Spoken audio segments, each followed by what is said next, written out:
Skipping. Urgent message. Rising Stein Porcupine, I guess you're not up and at 'em yet. This is me. You may call me with the message. Alright? Thanks. Bye. Skipping. Urgent message. Trying to get a line to call you. It's been, so problematic for some reason tonight. I can't get a dial tone to call you. So this is my fourth location, and the phone went through. I couldn't talk earlier because it was right there, so if you haven't gone to sleep, call me back. Thanks, bye. Just wanted to say goodnight anyway. Alright,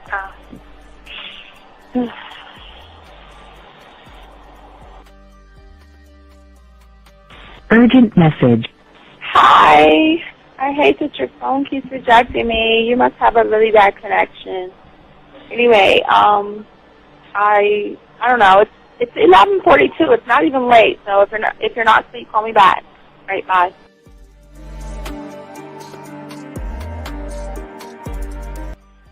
Letting me have a couple of days to actually think about what freaking happened the other night. Anyway, it was so funny how I had my whole mind made up on, let me leave your ass alone. I just felt like you was trouble.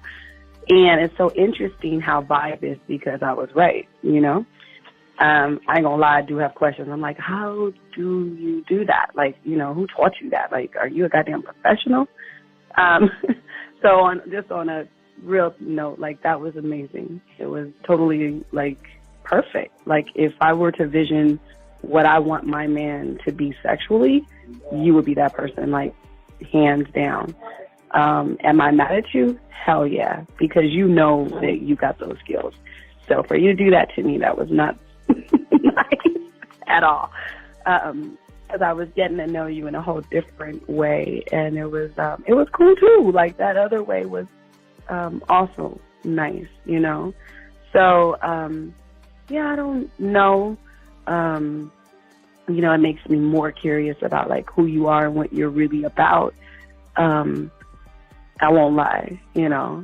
But again, I keep feeling that vibe of how you gonna do me like that? That is not nice. So you definitely, at some point, will have to give me that explanation because I'm just real curious. But that's it. I'm not, in any way need anything else. I think I'm okay. I'm staying away from you. I'm still gonna stick to that one. But I definitely want to know. I'm like, dude, are you on TV?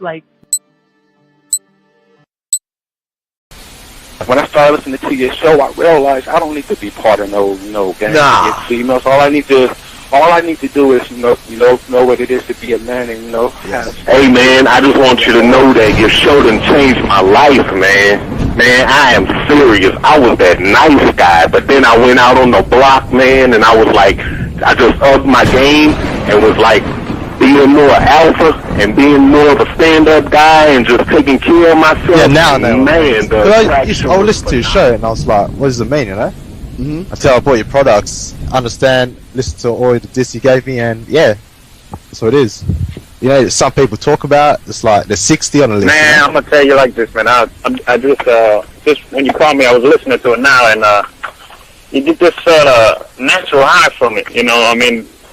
He kind of sparks you up. It kind of gets you going, and it gets you to feel good about yourself. It's about to be 160. You take your characteristics that you know about yourself, and you work on those, and you improve those, and you develop a belief system in yourself that nobody can tear down, and that's basically you can. I can apply it to every aspect of my life, not just with women. You can do it with your employment. You can do it with sports. Basically anything you want to. And it gives you a strong belief in yourself. Dean, if I had your information a few years back, man, I would not have gotten a divorce. I promise you that. And I even say this much. With what I know now, with the mind state I got now, man, I've got texts from my ex talking about, this is strange, and I didn't put these words in her mouth. She said, Ken, I really respect you. That's what she texted me. This is Robert Frank, and you're listening to the ManMindset.com Dating Help for Men with your host, Steve the Dean Williams.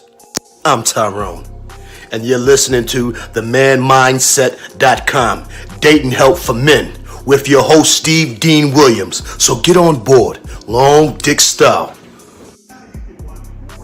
This is Debo. Steve the Dean Williams, give me your chain, punk. Yeah, sleep with your lights on. I still got the bicycle. Much love, Steve. Do what you do. God bless. Yo, cupcakes. This is C.T. Fletcher, and you're listening to the Man Mindset Dating Show for Men with your host, Steve the Dean Williams. The following program is rated MAN. It contains real game, learning your value as a man, original ways to have her face in the pillow and her ass up in the air. I'm talking her knees pushed so far back, it's touching her shoulders. Touching her without touching her. Having a woman respecting your every move. Buying you gifts. Cooking and cleaning with a smile. And knowing her place at the table. So, for all you human males, cupcakes, surface dwellers, and grass-eating lions, viewer discretion is advised. Meaning, if you don't like the truth, then go find a show that helps you cuddle, complain, and cry about women. Just get the fuck out of here. It is game time! You've been stressing and second guessing when it come to dating. Ain't no need to worry, this advice we giving is amazing. Leveling up and the plan is progress. Time to get connected with the man mindset. Helping all my fellas till you got it together. Step it up for the better, that's what I'm trying to tell you. There ain't no limit to what you can be or who you can get. Start pulling high value women because they know you legit. This is the man mindset. Hey, wanna welcome you to the man mindset. Yeah, won't find any other advice like this. On point, never miss. It's the man mindset. Yeah, let's go.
Class is in session. Shout out to all my dogs out there, gentlemen. We have a good show for you guys today. We're going to continue because we have. I want to kind of talk about earlier today's show that we had to go a little bit deeper into something that's happening for a lot of you guys out there, and most of you guys out there, because of the red pill, because of the manosphere, because of a lack of understanding. We're going to talk about the why behind this. Sometimes we look at our self-worth through the eyes of another man. And unfortunately, that is something that we're going to sit around and talk about. Renee, I got you. I got to lace my girl Renee up. But anyway, guys, if you first off, let me take care of my girl Renee. Hold on a second, because she is popping in this joint. Okay, but as I was saying, as I was saying to all you guys out there, if you let me get to it. Sorry, I gotta jump to it real quick. Damn it, I gotta go to this first. Area code 647. What's your name, sir? And what's your question? All right, let's see here. 647 going once. Hello? Yes, can you hear me? Yeah, I can hear you. My name is Yes, let me turn this down. Hold on, let me turn this down. Okay, 647. How can I help you, buddy? What's up? I was thinking about a video that you did with Ty, where you played a clip from The Godfather and I think it's Peaky Blinders. And in The Godfather, he was speaking with his son and his trusted advisor. And in the Peaky Blinders clip, he said that he was talking to himself, like. Yeah, I'm thinking. I'm talking to myself about my. I'm talking to myself. Wait, about myself or some shit. Yeah, something like that. What do you? Okay, yes, sir. How can I help you? Yes, up. Yeah. Then you went on to say that we should have like bodies similar to like our three generals that we talk to, and I wanted you to elaborate or like give me an example on how we can even begin that process. Okay, so what's happening right now is that you're actually talking to yourself. Okay, so you're doing it right now, but you're doing it the wrong way. All right. So the type of mindset you have, okay, and this comes from the red pill and the manosphere and things like that. Okay, that your mindset is incapable of seeing anything outside of what is called success. And because of that, you consistently expect failure to happen. And based off of negative experiences, negative conditioning, red pill manosphere, and negative internal beliefs, those things reinforce the communication of someone who feels that they have no self-worth. So then the communication is when you see a woman, you say, then it triggers in what we call the judgments. Remember, as a man, we don't judge, but the moment you begin to judge is the problem. You begin to judge the woman, you begin to judge yourself. Then you start thinking about other men in not a homosexual way. Is that you think about other men, but you then compare yourself to other men. And then, you compare what her interpretation of another man is, and then you compare yourself to the other man. And then from that point, you compare yourself to the judgment of the world, which is the red pill that reinforces everything, saying that her nature, for against it. Okay, so because of everything you see, right? Then all of a sudden you see a woman, right? Step one, she's beautiful, she's sexy, she's gorgeous. Step one. Step two is the judgment of self. I'm too short. She'll never like me. I don't have enough money. Step three, she looks like the kind of woman that will date 8 foot tall man, right, that rides dragons. Yeah. Step four, I can't compete with that guy. There's no way I could compete with someone like that.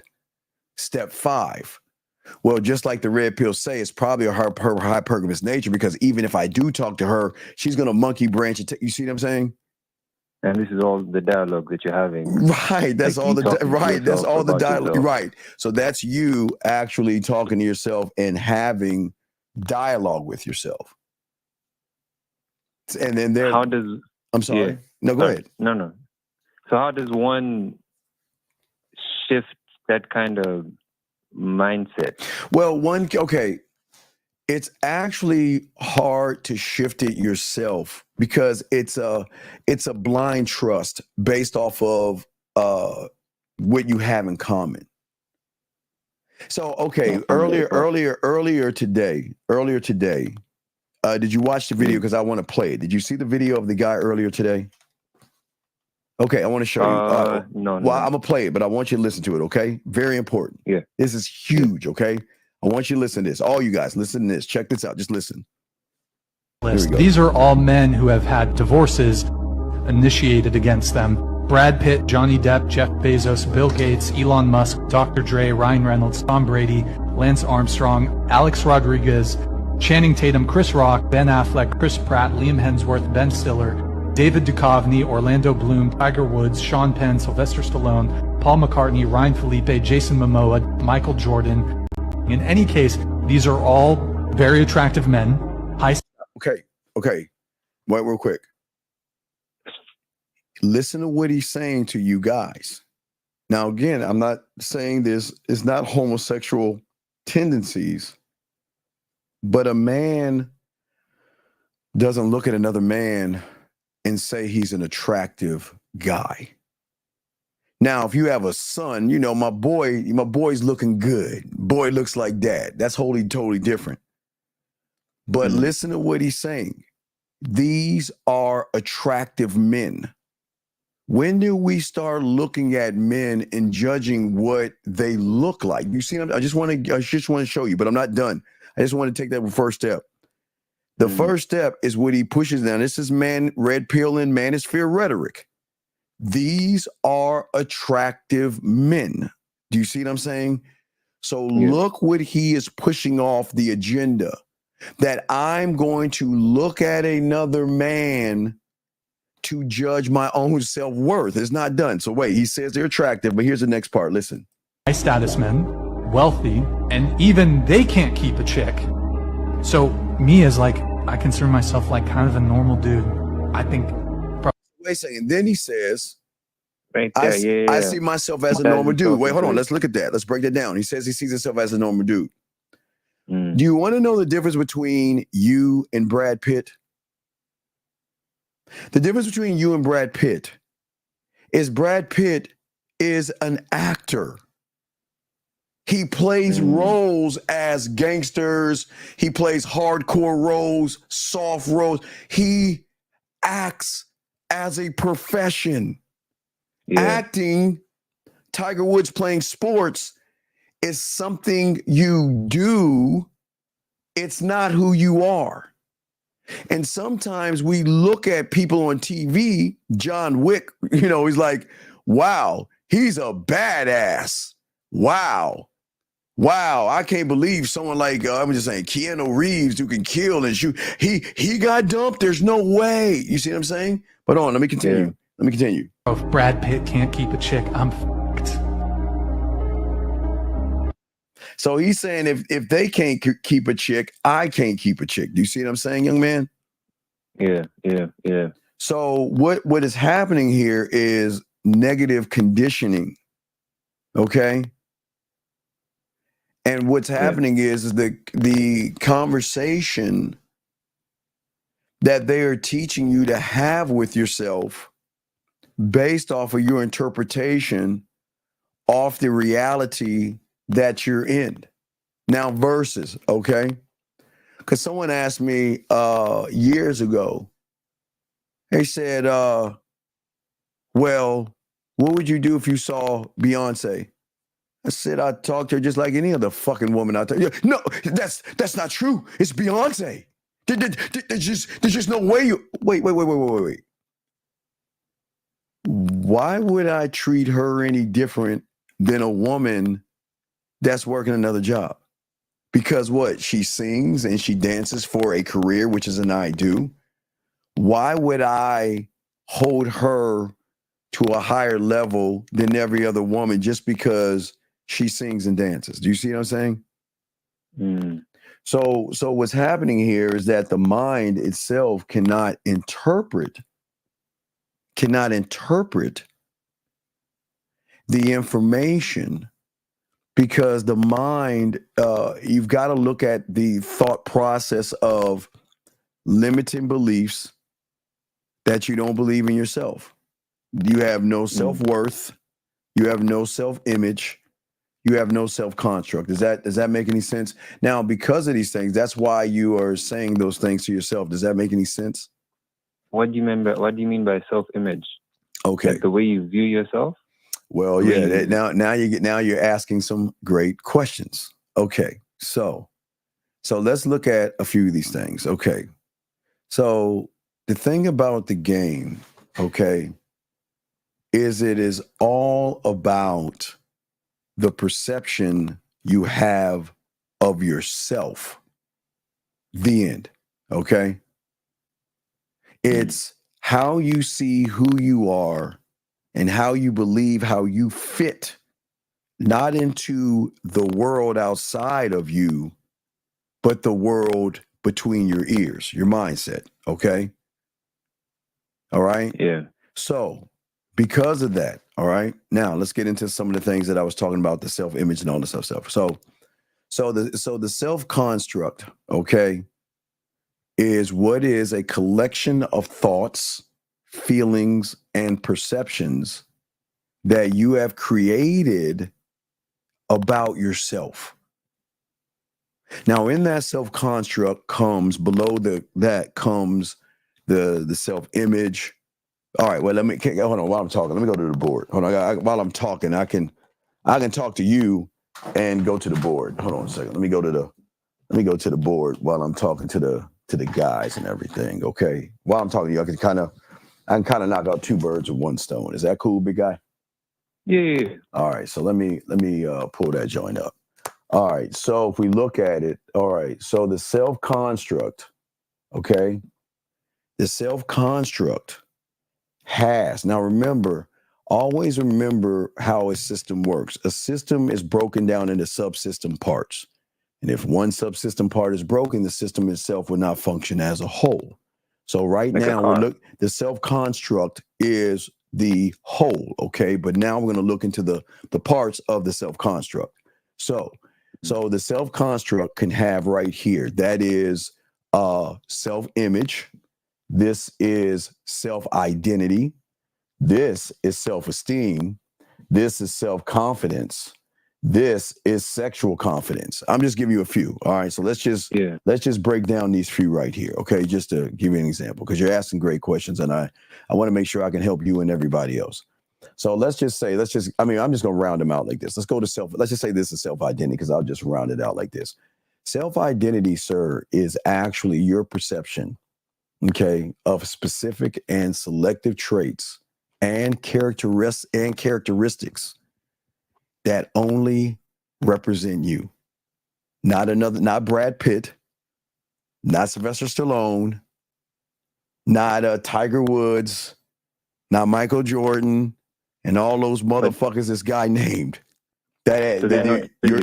Your self-identity is your selective traits, your characteristics, and these specific things that represent who you are, okay? So these things are internal characteristics and roles and connections which make up your identity, all right? These are your traits that you lack, the abilities that you lack, and the interests that you have in yourself, okay? So give me an example of give me an example of a trait? Any trait. What I'm saying is, I'm saying a trait of who you are. I'm saying the characteristics, the roles that you play. Okay.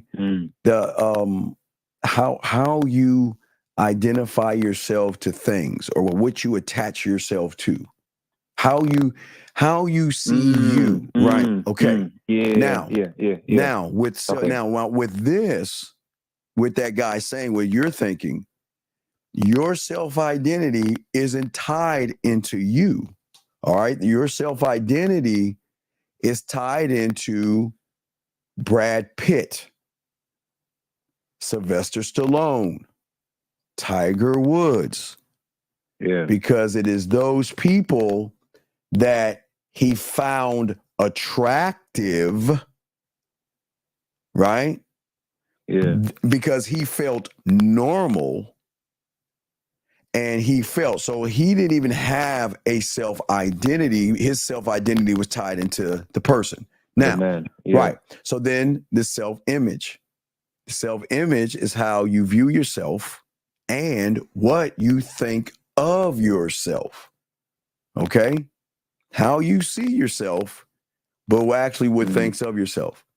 But remember, most of you, I'm too fat, I'm too short, I'm ugly, I have bumps on my face, I don't have a car, I don't have nice clothes, right? Okay? So your self-image directly influences what is called the next door self-esteem. Your self-esteem is your opinion of your worth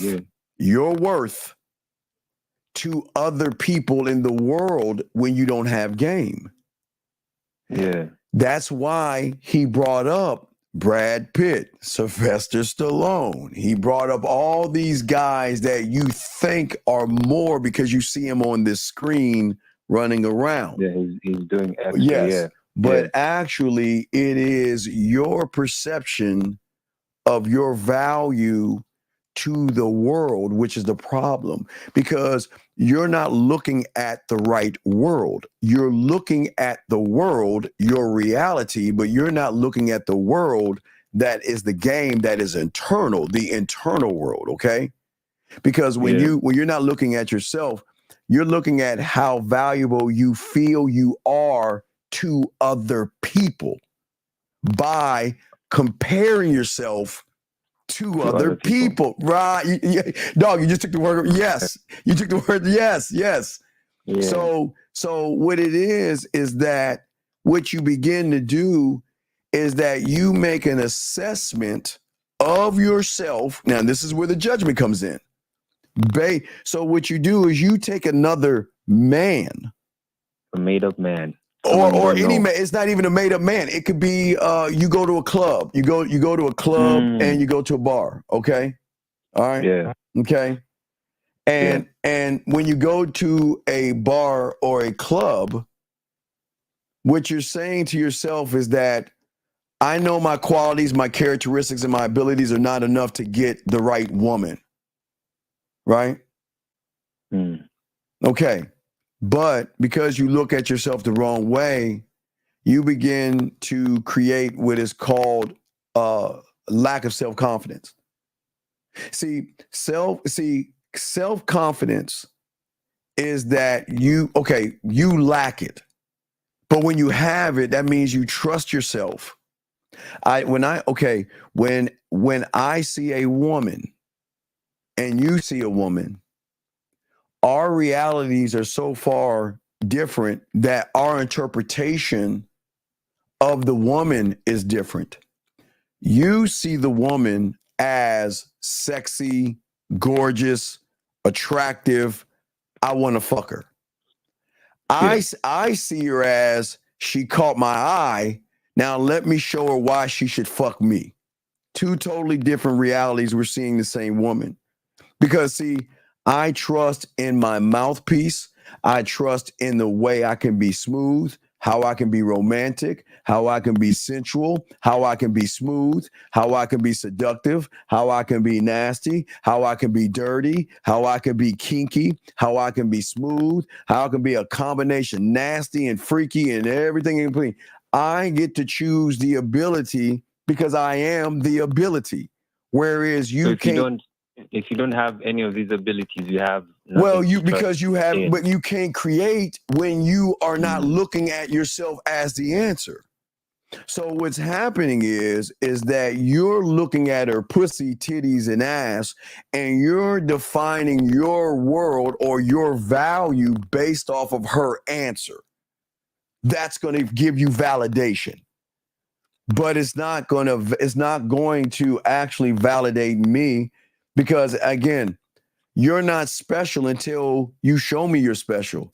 You are a woman. That doesn't mean, wait, watch this. Remember I told you the world. See, the world would say, well, if I talk to her, she's going to take me for my money. If I talk to her, she's a gold digger. She might have a high lay count. And that's the world. That's all that bullshit red pill. What I'm saying is this.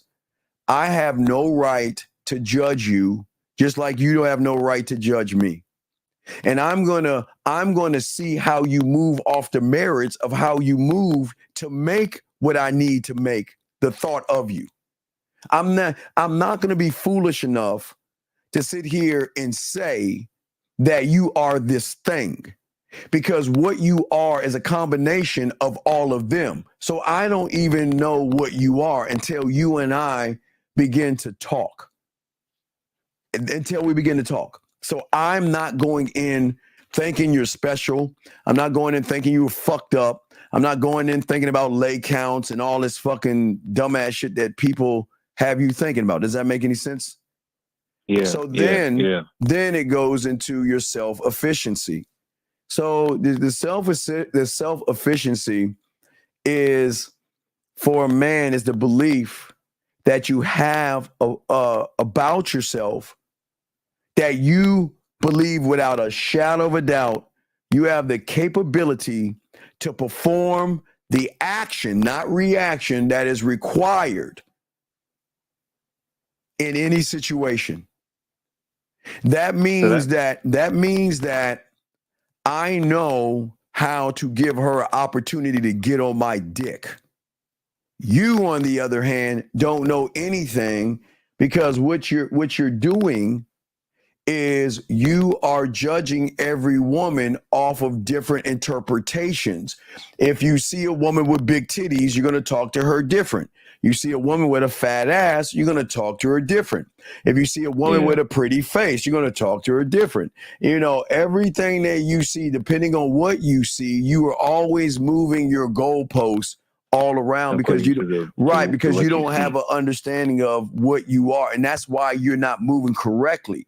Now, for me, I don't care if she has big titties, a fat ass. I don't care if she's a mega movie star, R&B hit star. I don't give a fuck if she works at Walmart, Target. I don't give a fuck if she works at Amazon. I don't give a fuck if she's a doctor, a lawyer, or astrophysicist. I don't give a fuck if she's from Pluto, Mars, or Saturn, or the planet Luke. I don't give a fuck where she's from. I'm always going to talk to her the same fucking way. I am never going to change who I am for someone I don't know, but you will. Does that make any sense? Yeah, it does. It does. So in order to kind of change and shift one's mindset, you need someone who's outside. Yeah, because you need somebody who is outside of the realm that you're in. But the problem is that you listen to people who are in your reality. And you're right, because you're staying there because it's comfort. Right, it's comfort because they don't make you accountable for anything. They don't put you in the unknown to like. No, they don't, because they scare you about. They tell you don't go beyond the unknown, because that's a scary place. Why would you go out there when you don't need to go out there? You just need to keep listening to me tell you that because Brad Pitt got divorced because he's attractive. Now look at the subliminal. You gotta see. You're not see what y'all guys don't. You don't look at everything. You miss the subliminal because he's attractive. So remember, everything that you hear from the red pill and manosphere, which you don't understand. Not from the conscious, but the subconscious, you imprint those thoughts in your head. That's what the cult does. It imprints somebody else's thoughts. So that's what they're saying. They're saying that, so this is what I'm going to do. I'm going to take my interpretation of the world and imprint it on you. Okay? Versus what we do is saying, I don't want to imprint my interpretation of the world on you. I want to get you out of your reality so you can do the thing that you've never done before, and that is think for yourself. Because until you can create a world where you can declare who you want to be, what you want to do, your values and your principles and what your life is based on, you will always follow their narrative. Now, watch this. See, what they do on the sly is that they use, think about the homophobic words. Men, attractive men, men with bodies. Men with bodies, men that dress good, men that have nice hair, men that looks. Do you see what I'm saying?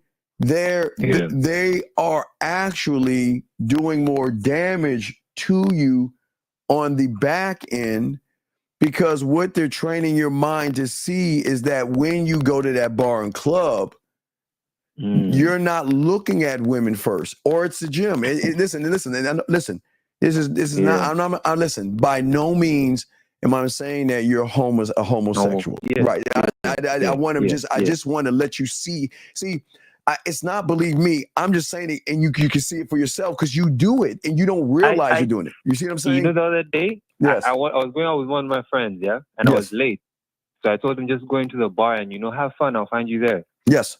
And this guy was like, nah, the other niggas here, these motherfuckers are tall. Right, exactly. So he's talking about other men, but that's time I was like, this right. guy But is actually no, but that's my point. You don't do it from the conscious. You're looking at the world to be competitive because you're always competing with other men versus yourself. So when you go to a bar, you go to a club, you go to the gym, or you go to an environment where men and women are at, you don't look at the women first. It's either men first, women, or women then men, but you're going to do one or the other. You're first either going to look at the women. Wow, there's a lot of women in here, but oh shit, look at all the guys, like your boy. Or you're going to go in and like look at his body, look at his muscles, look at his chest. But what I'm saying is, it's not that you're doing it to say, I want to sleep with him. It's just the way they are training your mentality is to look at other men. And then when you're doing that, the reinforcer is what he was saying. Oh my God, Brad Pitt, Denzel Washington, this guy and that guy and this guy and that guy and this guy. And these attractive men where you're like, yeah, you're right. I mean, Brad Pitt is a god to women. Brad Pitt gets women. And if Brad Pitt can't keep a woman, then how can I, a normal guy, how can I keep a woman? Right. That's actually where they get you. Does that make any sense? Yeah, it makes a lot of sense, man. Right. So what I'm saying is that you're not guided by your action and your behaviors. You are guided by what somebody else wants you to see or a different kind of interpretation. Okay? Yeah. And the interpretation is not you because you're not ever looking at you. Why would you look at somebody you don't believe in? But you believe in Brad Pitt. You believe in Denzel. You believe in any guy that guy mentioned that you feel looks attractive. And again, I'm not saying attractive as in I want to sleep with him. I'm saying that you're looking at him as somebody that's attractive in your eyes when you as a motherfucking man should never look at another man and determine if he looks good or not. You shouldn't be doing that shit at all. But that's the basis of the red pill. What does looking at you mean? Like when you go out looking to a bar, at you means I'm attractive, I'm sexy, I'm desirable. Why the fuck do why do I want to look at somebody else when I'm too busy looking at me? Mirror, mirror on the wall. I'm doing that shit. No, I'm dead ass serious. All day. All day, every day. All day, every day. I love the fuck out of me. And if I can have a mirror, I'll be like, man, hey, mirror, you a bad motherfucker. I'll be like, yeah, I know, so are you. I'm like, oh, no, not me, you. No, not me, you. But seriously.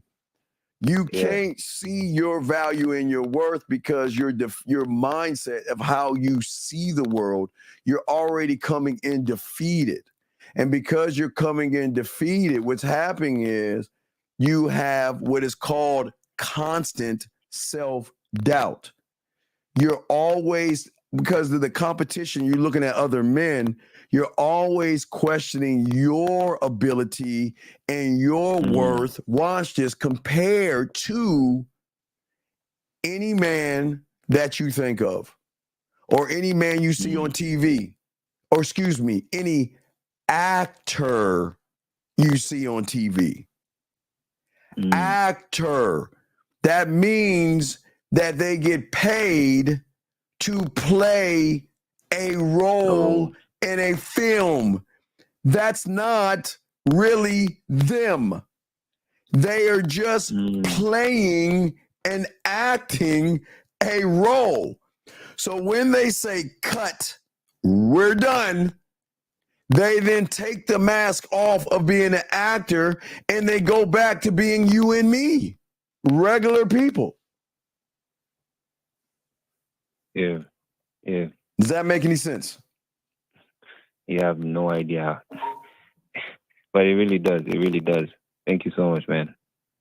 All right. Well, I'll throw you. Let me take this out. Oh, I'm sorry. Shit. I'll throw you back. Hold on. I'm sorry. I got to jump out this room. Hold on a second, man. I think hold on, man. Hold on 2 seconds. Let me see. Hold on. Okay, I'm good. Yeah. So, okay, yeah. So just if you have a question, I'll throw you back in. But thank you. I appreciate the phone call, big dog. So we'll definitely let me see. Hold on. Get that out the way. All right. So we'll throw you back in, big dog. Okay. If you got another question, just call back. Okay, buddy. Thank you. All right, guys. Let me make sure lines are open. We're good, gentlemen. We are talking about today for all you guys out here, for all you young men out here. We're talking about you have to stop allowing other men to define your worth. And the thing that we're trying to get all of you to see is that this is a very hard subject for a lot of young men because they have been trained by these content creators and self-sabotage yourself to look at other men, okay? Question right here. Guys, again, if you have a question, please put a Q. And definitely, if I missed your question, I'm sorry. Just ask it again. I promise I will grab it. So let me grab this question from this young man here. Hold on a second. Let me grab that joint. Hold on. Where the fuck is it at? I got your question. I just got to wait. Let me see something. Hold on a second. Hold on 2 seconds. Let me. Did I do it right? Shit. Oh, I got to make that bitch smaller. Hold on.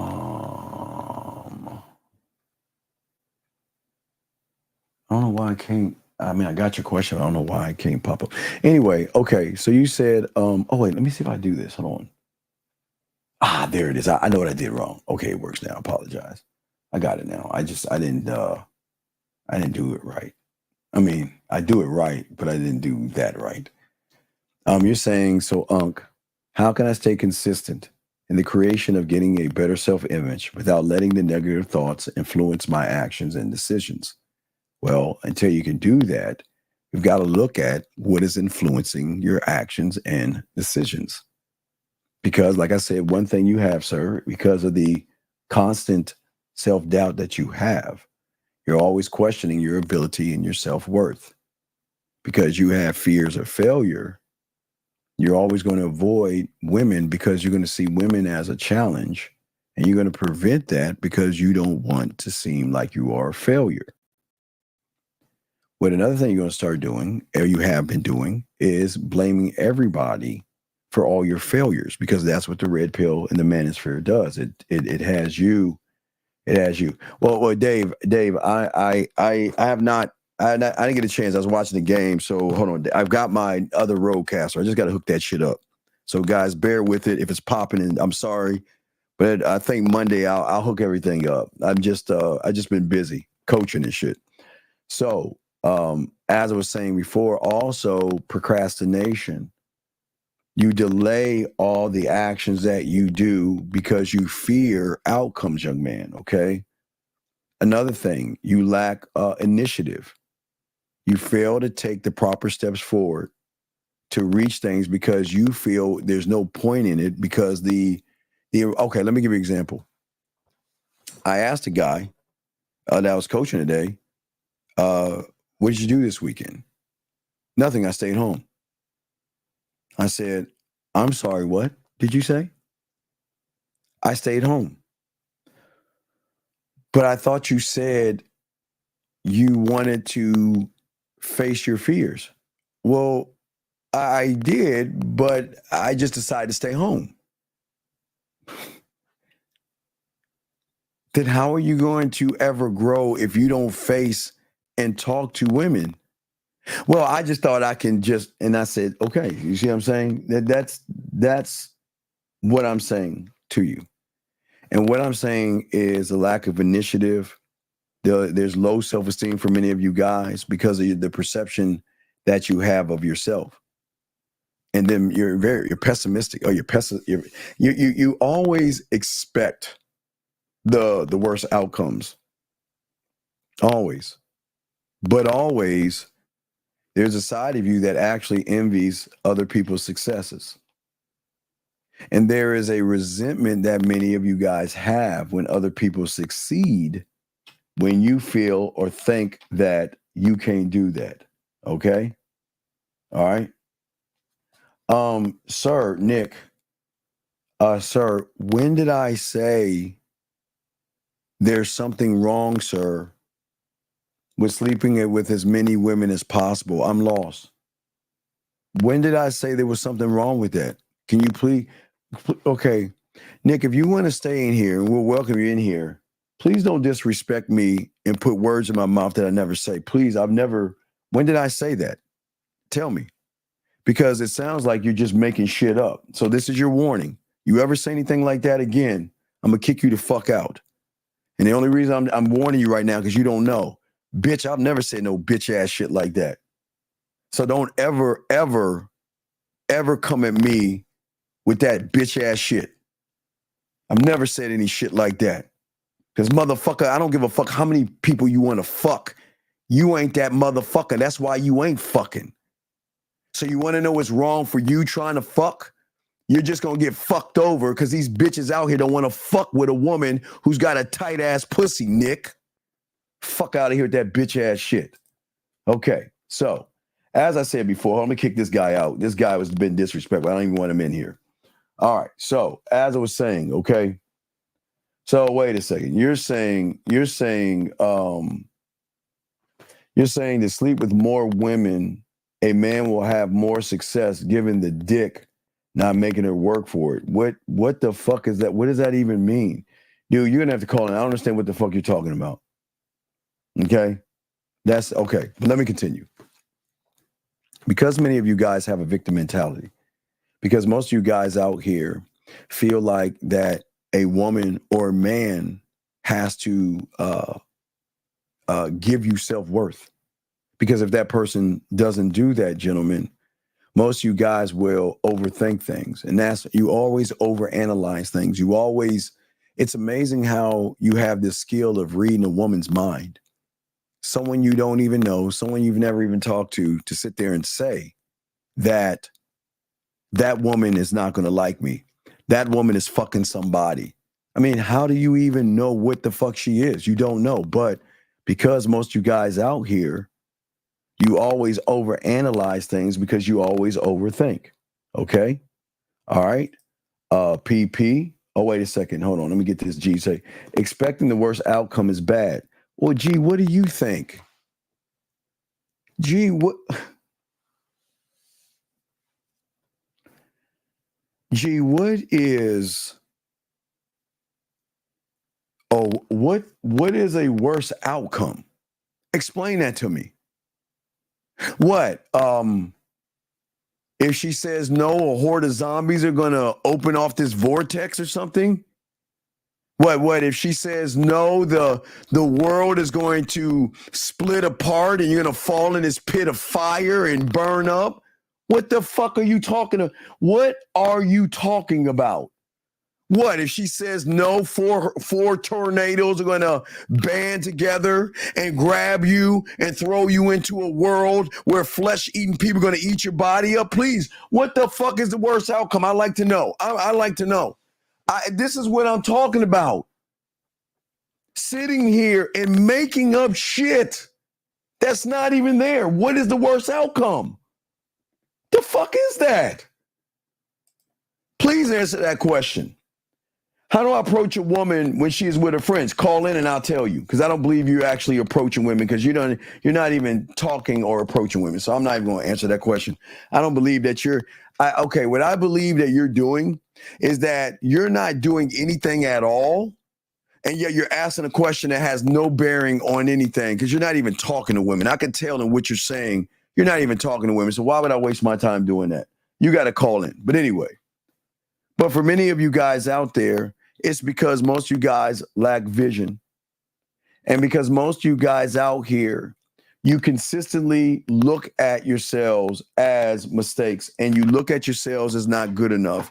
And you always sit around and have negative self-talk about yourself saying that, you know what? I don't believe in me. I don't believe in myself, and I don't believe that I'm actually good enough. I'm actually good enough to get the thing that I want to get. You're doing that. Nobody else is doing that but you. You are rejecting yourself, and you're relying on external validation rather than the game.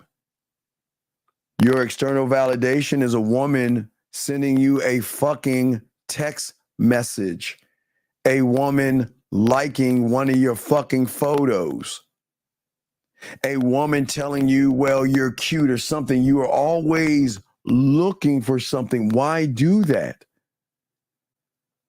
Because most of you young men out there, there had to be somewhere in your life that you were told that you were not good enough. Okay?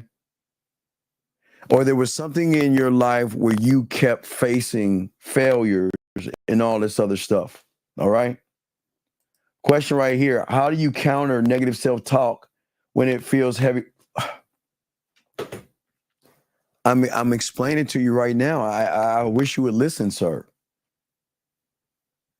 How can you get past what you don't understand? The negative self-talk is the end result of what the fuck I'm saying. You're looking at something, but you're not looking at why that something is what it is, young man. It's not the negative self-talk. The negative self-talk is based on the things that I'm saying if you just pay attention. You don't believe in yourself. You're always comparing yourself to other people. Listen to what I'm saying. Misery loves company, and you love to be miserable. You don't like yourself. You don't love yourself. You don't adore yourself. And most importantly, you don't look out for yourself. Because you don't care one way or another what you do or don't do. You put more into a motherfucking stranger than you do yourself. A woman that you know nothing about. You know nothing about that woman you see online. You know nothing about that woman you see at the bar, the club, or walking down the street.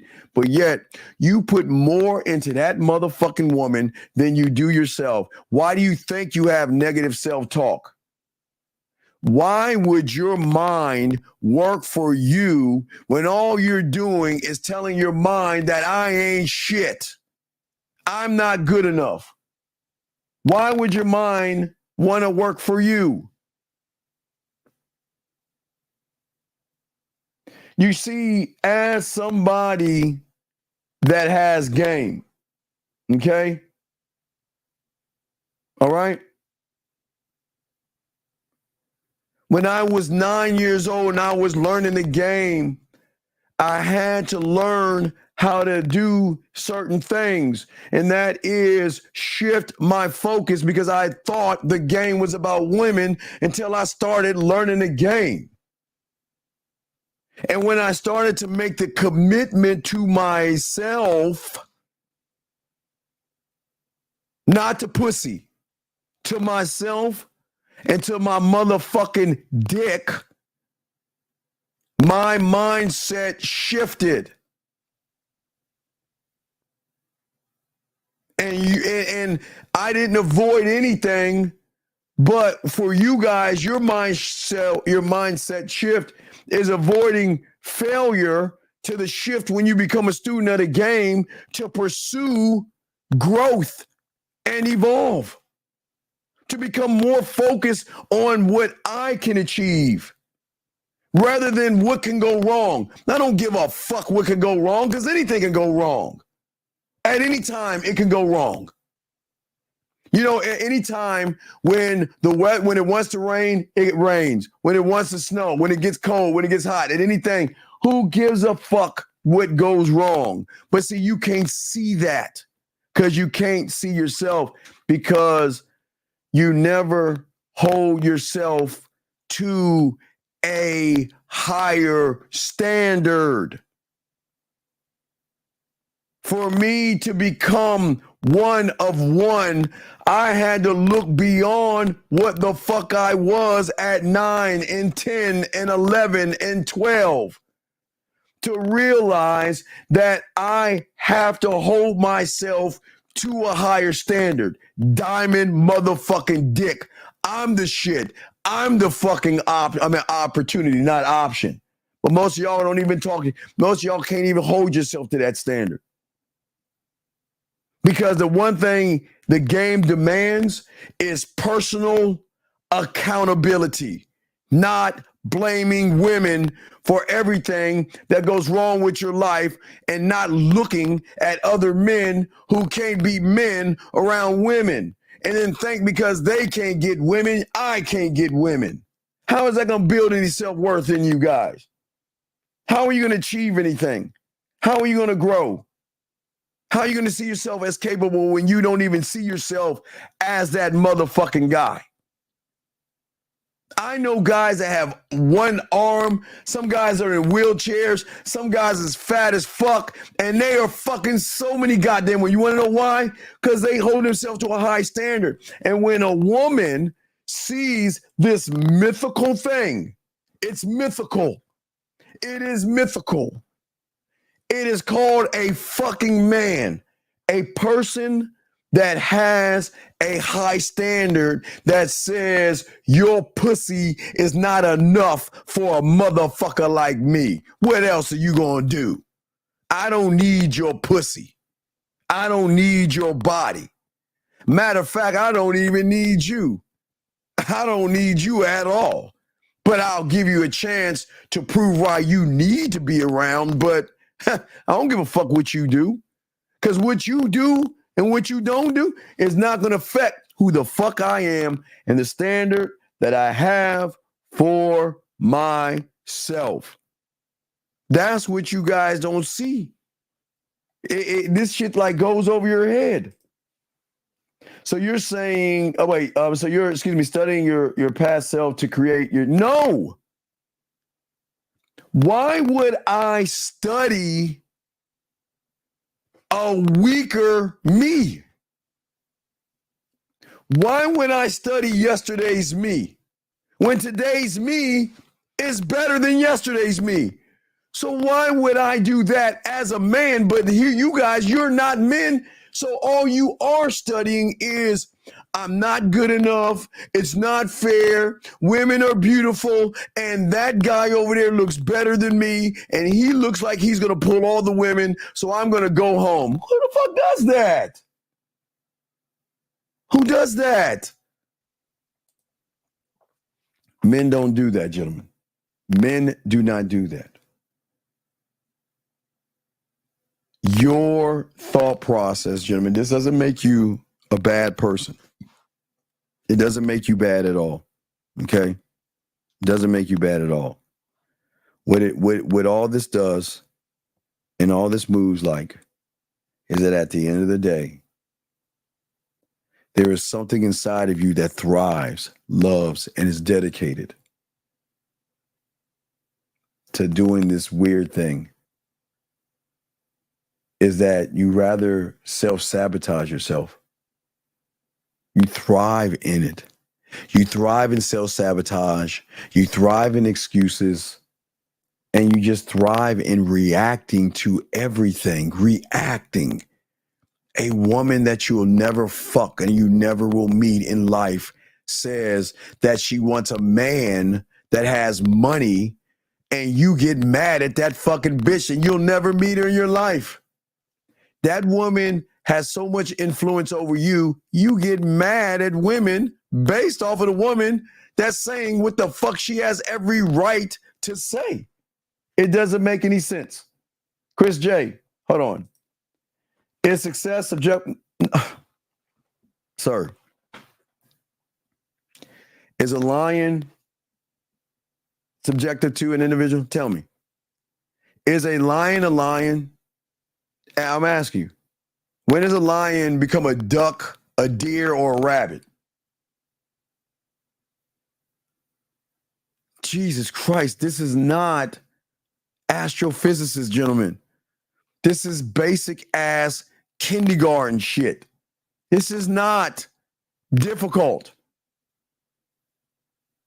And when you ask the question you're asking, that shows a person that doesn't know that the motherfucker's already successful, you dumb bitch. Look in the fucking mirror. I told you yesterday, look in the mirror. How can you even ask that question? Didn't I tell you yesterday that you are successful because you made it to the egg, dumbass? So how can you even ask this question right here? It boggles my mind. Let me continue. Why is it that I can't uphold the standards? Because you ain't a fucking man. You can't uphold. You can't uphold what you don't know. How can you uphold being a man when you are not one? How can you uphold having a mission statement when you don't have one? How can you uphold a vision statement when you don't have one? How can you uphold a legacy statement when you don't have one? How is it? No, listen to me. And it's not me knocking you. I'm just trying to get you to understand something. How can you, and I'm asking you this question, Chris, without all due respect, sir, I'm not being mean to you. How can you, that's the question we're asking. How can you, Chris?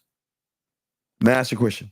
Chris, how can you do that when you don't have, how can you have direction when you don't have a compass?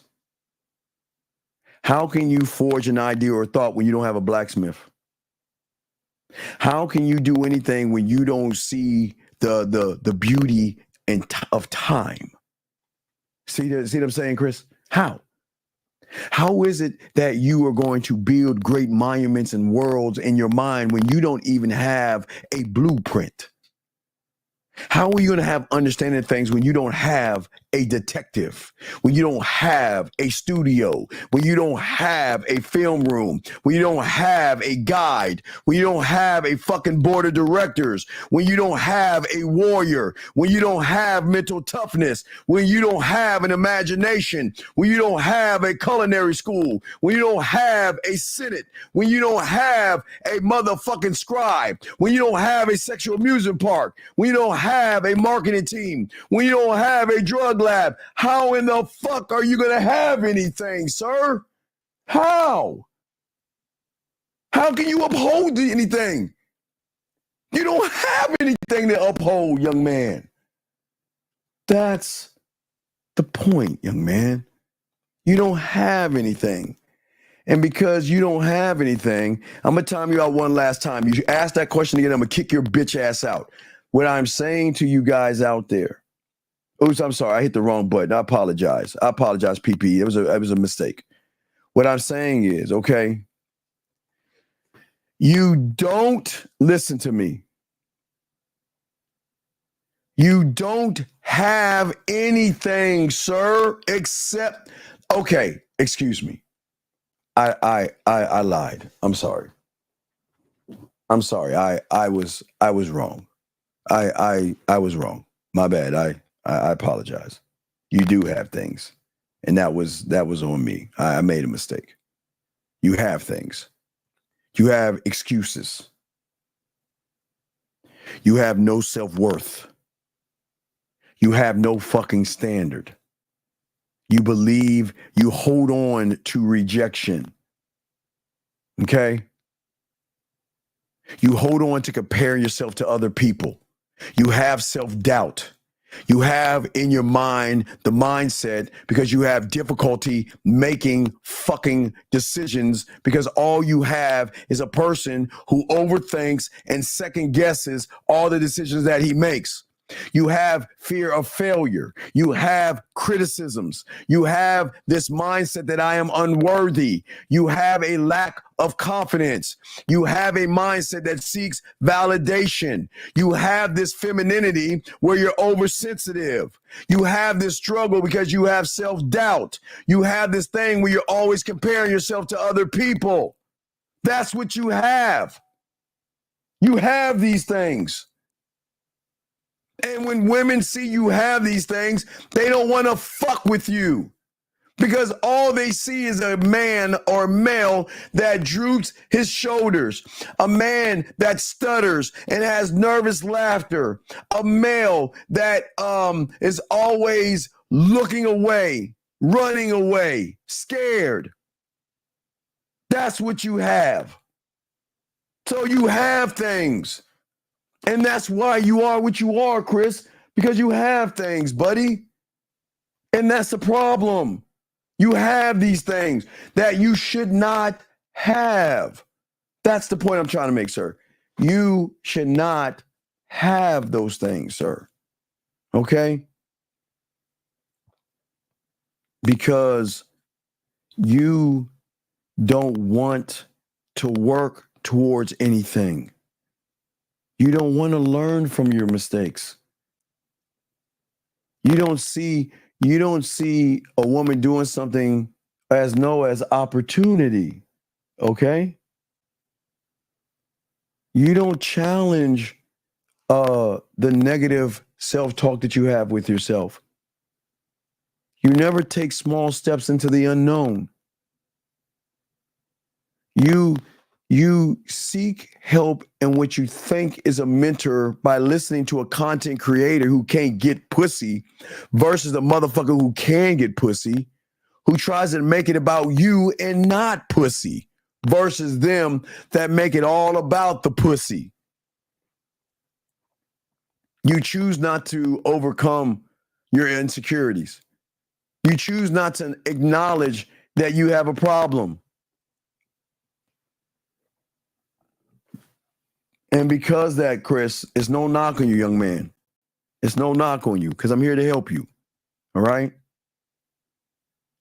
You avoid you because you're saying if a woman sees me, Chris, right? I see myself as a pushover and a doormat. So what is she going to see me as? Okay? Think about that. Think about how you talk to yourself and what you say to yourself. But you expect a woman to fuck you the first night, sleep with you, okay? But let me show you. Follow me on this. Do you notice that, and this is going to get deep, because nobody's going to ever tell you this. I'm going to give y'all one. It's going to get deep. We're about to get deep. I don't want any of you guys to answer this out loud. I just want you to think for yourself and see what I'm talking about. When you listen to content creators, you feel safe, you feel secure, and you feel a sense of belonging. Because you have this sense of belonging, you never question the motherfucker at the top of the pyramid. But the moment you come over to this side of the world, whether it's myself, K Zagan, Lucario, 50, Miles, Dre, or any other motherfucking man, you start to not only feel defensive, but you become offended.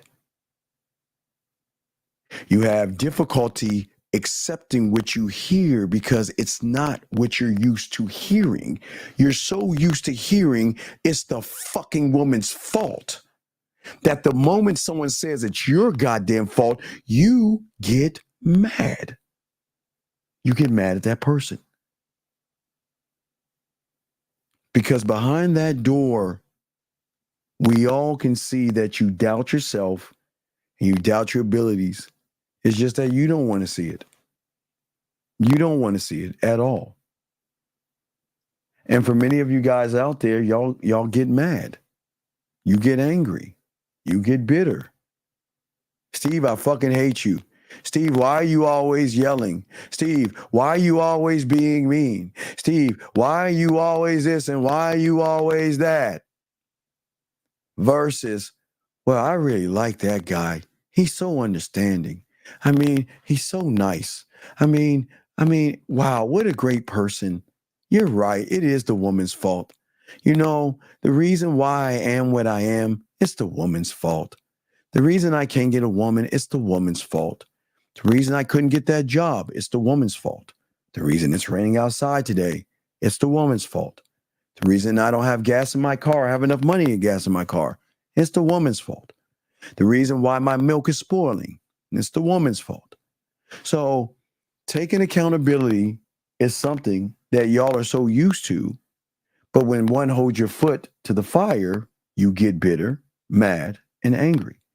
And you lash out because of the anger that you feel for somebody that is actually trying to open your eyes. Okay? See, gentlemen, when you guys allow someone else, another man, okay, to determine your self-worth by looking at another man. Now, follow me on this. I always tell you, do not believe me. Sometimes we don't see it until somebody tells you to see it for yourself and look at what the red pill is based off of. 85 or 90% of divorces are initiated by women. Bitch, y'all, you can't even get a woman. So what does that have to do with you? You know, these women, I don't know, 84.6% of women are going to take you to court and get you to family court. But you can't even talk to a woman yet. But do you see? Hold on, guys. I want you to see it. Don't believe me. Y'all know what I'm talking about. You know, the statistics say 14 of 26 fill in the blank. The statistics say, so it's like this.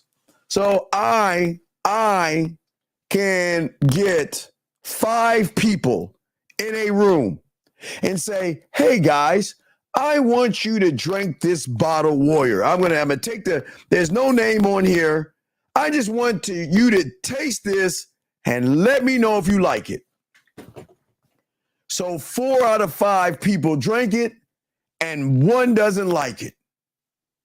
Do you know I can skew the statistics and add zeros and then scare you, mother? Hey, don't drink this water because 4 out of 5 don't like it. Excuse me, I'll switch it down. Because 4 out of 5 don't like it. Ooh, but you know what?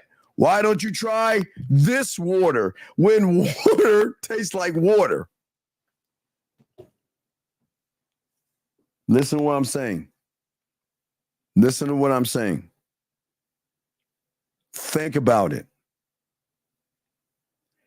They're always comparing other men. You see, there was this alien. I mean, I can say that, right? There was this alien that was with this green bitch. And the green bitch fucked her over, and that's why you give her. Remember, hey, gentlemen, I told you guys, all you have to do to see what they're doing is just watch the news. Watch the fucking news. Just watch it. What do they do? What is the news? What the news does is it's got to start with the most heinous, fucked up shit, because that's going to grab your attention. And then they'll go to commercial. And then they'll taper it down a little bit by bringing in the weather. And then they'll taper it down a little bit by bringing in sports. And then they end it with a feel-good story to just repeat the process all over again tomorrow or the next day and the next day and the next day. Don't believe me. Watch the news and see it for yourself. So what do they do for you guys? Hey, 7 out of 10 14 out of 34. 80% this, 94% this of men. They keep saying, listen, of men. Listen to what I'm saying. Of men. 14 of men, 19% of men, 10% of men. But what do those motherfuckers have to do with you? With you? Gentlemen, when you allow the content creator or the manosphere guy that tells you, take off your shirt, let me look at your body. Or you go to him and say, excuse, hey, how do I look to you?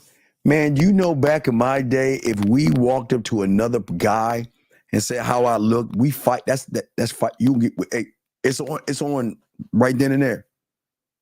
Walk up to a motherfucker elementary school, junior high school, and say, hey man, how do I look to you? It's on at that point. I don't know how I'm from the DMV, so I don't know if we move different, but I'm sure all over the world back then, you walk up to another man and ask him how I look, that's just saying let's fight.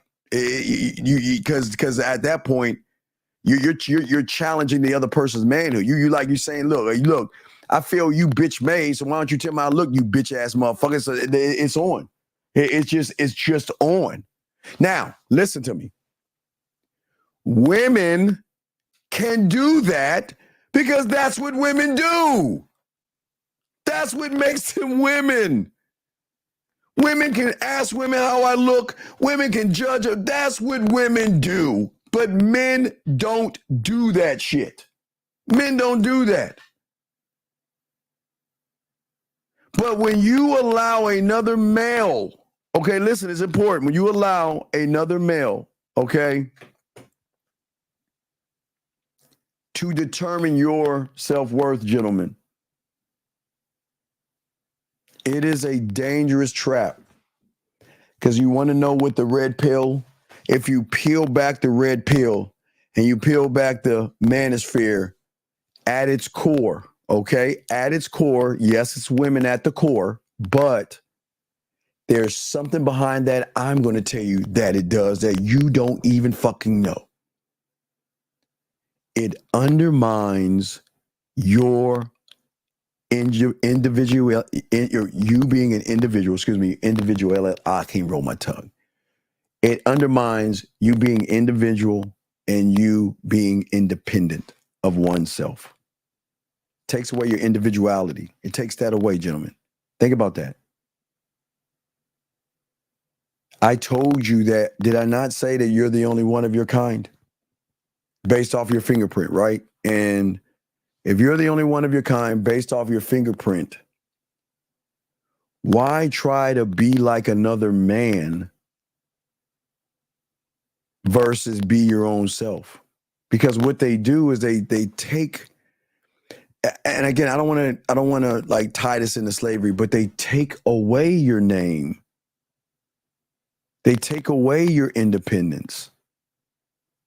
They take away your self-worth. Okay? Because it's at that point you're trained to rely on other men to define your self-worth. When you go red pill and manosphere, you surrender your control of your life to everything external outside of you. And this is why you have competition, jealousy, and insecurity. Okay? And those outside views that you have will always leave you consistently chasing validation or approval from other men. Okay?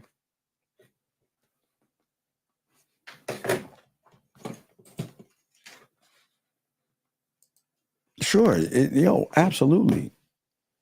I wish I could give all you red pill people a fruit basket. Let me tell you the benefit. Well, I mean, for us, not you, for us. The benefit is women want to fuck us faster because we're not you. Women are more attracted to us quicker because we're not you. They want to bypass going on dates and stuff because we're not you. So there is a great benefit where she says, my God, I finally get to talk and be around a man. Oh my God, I got to fuck this guy. So the benefits for us are great. Now for you, no, there's no benefit for you, buddy, because you're effeminate and soft. So there's no benefit for you at all. See, gentlemen, for many of you guys out here, the danger of seeking or allowing you to define yourself through another man, gentlemen, is in the fact that no one knows your journey and nobody knows your struggles except you. And when you allow someone to dictate your value, this always leads to you feeling a loss of who you actually are. You lose yourself. You lose your identity. You actually lose your identity because it's at that moment you listen to how you talk. Okay, it's in your language and your identity. You become appealed. Okay, gentlemen. Okay, remember I told you there's nothing new under the sun. There's nothing new under the sun. And what I mean, there's nothing new under the sun, gentlemen, is that there were guys your age in the 80s and 90s and early 2000s were a part of this thing called the seduction community. And that community stripped them of their identity and made them wear black fingernail polish, boas, goggles, and all that other shit because the people they were following told them in order to get some pussy, you got to paint your fingernails black, you got to wear a boa and some goggles and some tight pants. For other guys out there, black guys, they watch rap videos and they see guys pulling their pants, sagging their pants and shit like that. And they believe because the rapper is rapping and he's got his ass hanging out, I need to have my ass hanging out because all the women they hired in the video shoot that are actually paid actresses are like, I can get these women. So most of you guys are moving this way. But what you don't understand is that you become a reflection of your judgments rather than your true self because you don't know who your true self is. And this is why it's hard for you guys to reach your full potential because you are focusing on somebody else's standard versus your own. The game teaches you to be the standard. There's not one person who has game that is going to try to tell you to be like him. There's nobody going to tell you anything like that, okay? So what happens is that for many of you guys, you always are going to miss opportunities to create, to manage, to build, and also, gentlemen, most importantly, define, keyword, define your own you, building your own world. You see what I'm saying? Your own world. And you are not going to measure up to the standards because you feel that you don't have any standard. And your standard will always be based upon a woman. And that's it. And that's the problem. Because when you fall into these traits and you lack these confident things, you struggle with comparison and you're constantly looking at other people to gauge your own worth. And all of this comes from you not being a bad person. It comes from the inability to accept yourself as who you are. I accepted myself at a young age. Everybody that you see on Real Game No Theory, we actually accept ourselves and we're never seeking a validation from another man, more or less a woman, at all. At all. Okay? And for many of you guys out here, and I get it, listen, I won't be hard on you with elementary school, and I won't be hard on you with junior high questions. I mean, junior high thought processes, because I understand for many of you, high school or junior high was very tough because it was about, well, it wasn't about that, but in your world, you thought it was about social status. Some of you thought it was about appearance. Some of you thought it was about reputation. And that's when you begin to lose yourself, because then you try to fit in to, whereas a man doesn't fit in, he actually fits out.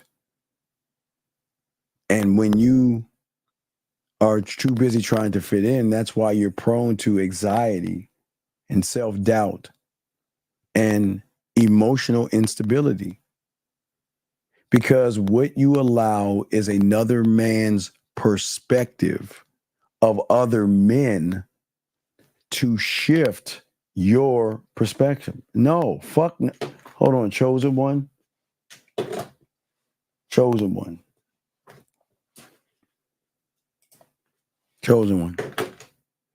Gentlemen, if you read my book, Two Dads, One Mom, I come from a single mother.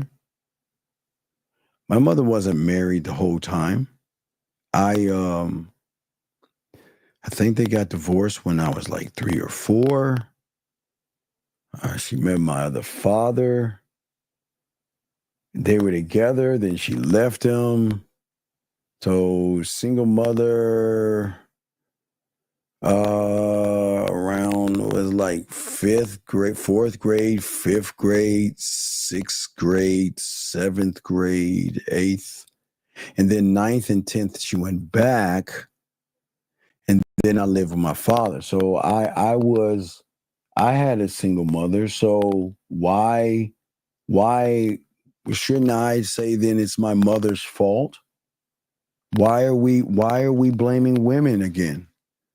Why would you blame your mother? I don't understand. Why would you blame mom? Okay? Why do that? Why would you sit here and say, because your mother loved you because you're her baby, she didn't make you into anything?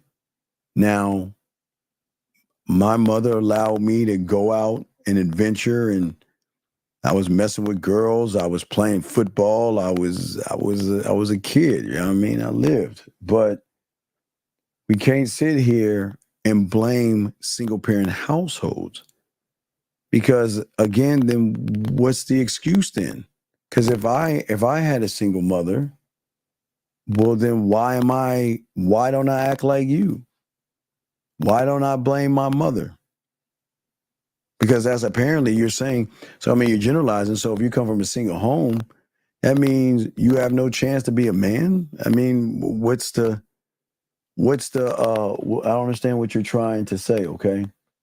Okay, I don't understand what you mean or what you're trying to say, okay? It doesn't make any sense. I told this woman to call me to meet me at the beach today. She looked me right in my eye and said, okay, but she didn't call. Should I charge her?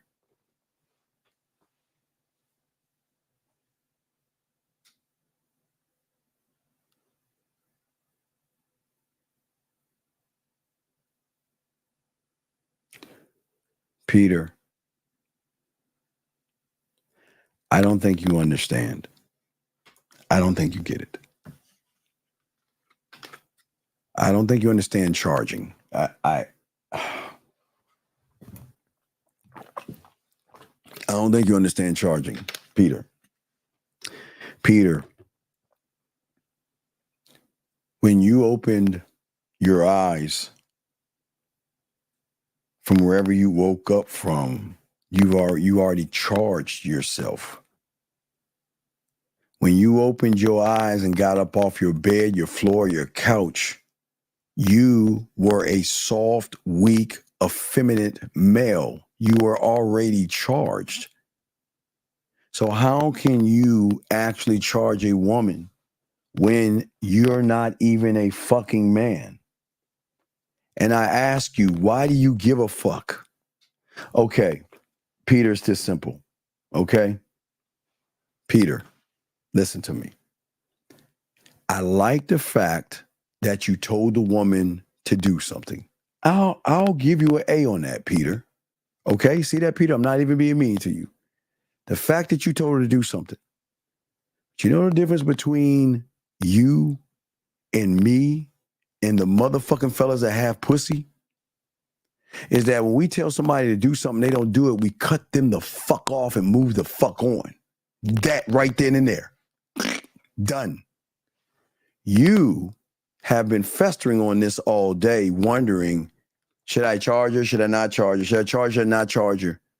But the question I'm asking you is, why do you give a fuck? Why do you care?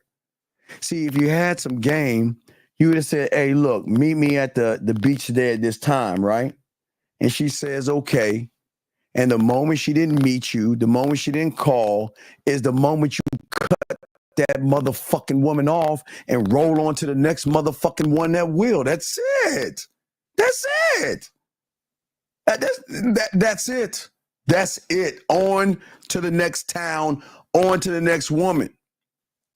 You gentlemen don't need to beg women, man. I don't understand this.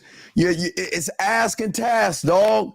You only got to do it one time and one time only, man. Don't run, man. Don't sweat these fucking women like you do. That's the problem, Pete. Petey, you're sweating the woman. That's the problem. And that's why you're losing, big guy. You're too busy concerned about what that woman is saying, what that woman is thinking, versus, guess what? I said, meet me at the beach today. And if she's not a woman of her word, fuck her. And if she doesn't call you, fuck her. And if she ain't down, fuck. Who gives a fuck? Come on, Pete. But, Peter, I'm glad you told her what to do. I give you credit on that. I'll give you an A on that because I'll give you that. I don't want to knock you. I'll give you that. But, dog, you tell a woman to do some shit and they don't do it, man. You charge they fucking ass. You charge them. Let them go. Let them go. But you sitting here wondering and shit. You see what I'm saying? Dog, if you lack guidance, you can still find it. That's what these shows are about, okay? All right? All right? That's what I'm saying, big dog, okay? But come on, Petey. You can't get mad. Listen, women, give women free will to decide what they want to do. If they don't want to do it, fuck them. And that's not being mean. Dog, y'all better not run. Y'all got to stop running behind. If y'all want to get women, y'all got to stop running behind women. You see what I'm saying? Pete, look. Let's go to the beach this time. But, Pete, I think the problem is, because you won't call in, there's more to the story, to the why she's not doing it. But regardless of that, gentlemen, you let them know. And, hey, it's this simple. If she doesn't comply to the ask or the task, then she's wasting your time. Remember, Petey, we're not asking them to rob a bank.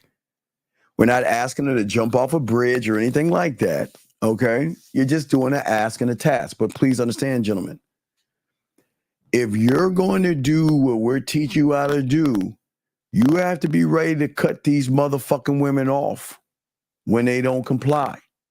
Listen, I'm telling you right now, or don't ask. Don't ask, because then you'll be like you, Pete, and your fucking feelings. Should I? It should already been done. The moment you say, do this, and they don't fucking do that shit, and listen, they don't have to actually do it like then, because, I mean, come on, sometimes they're working and doing shit, but if you ask them to do something, or task them to do something, or tell them to do something, and they don't do it, then, hey, look, there's no reason to get mad. It's cool. It's cool. And listen, watch this. It's just I'm not the right guy for you.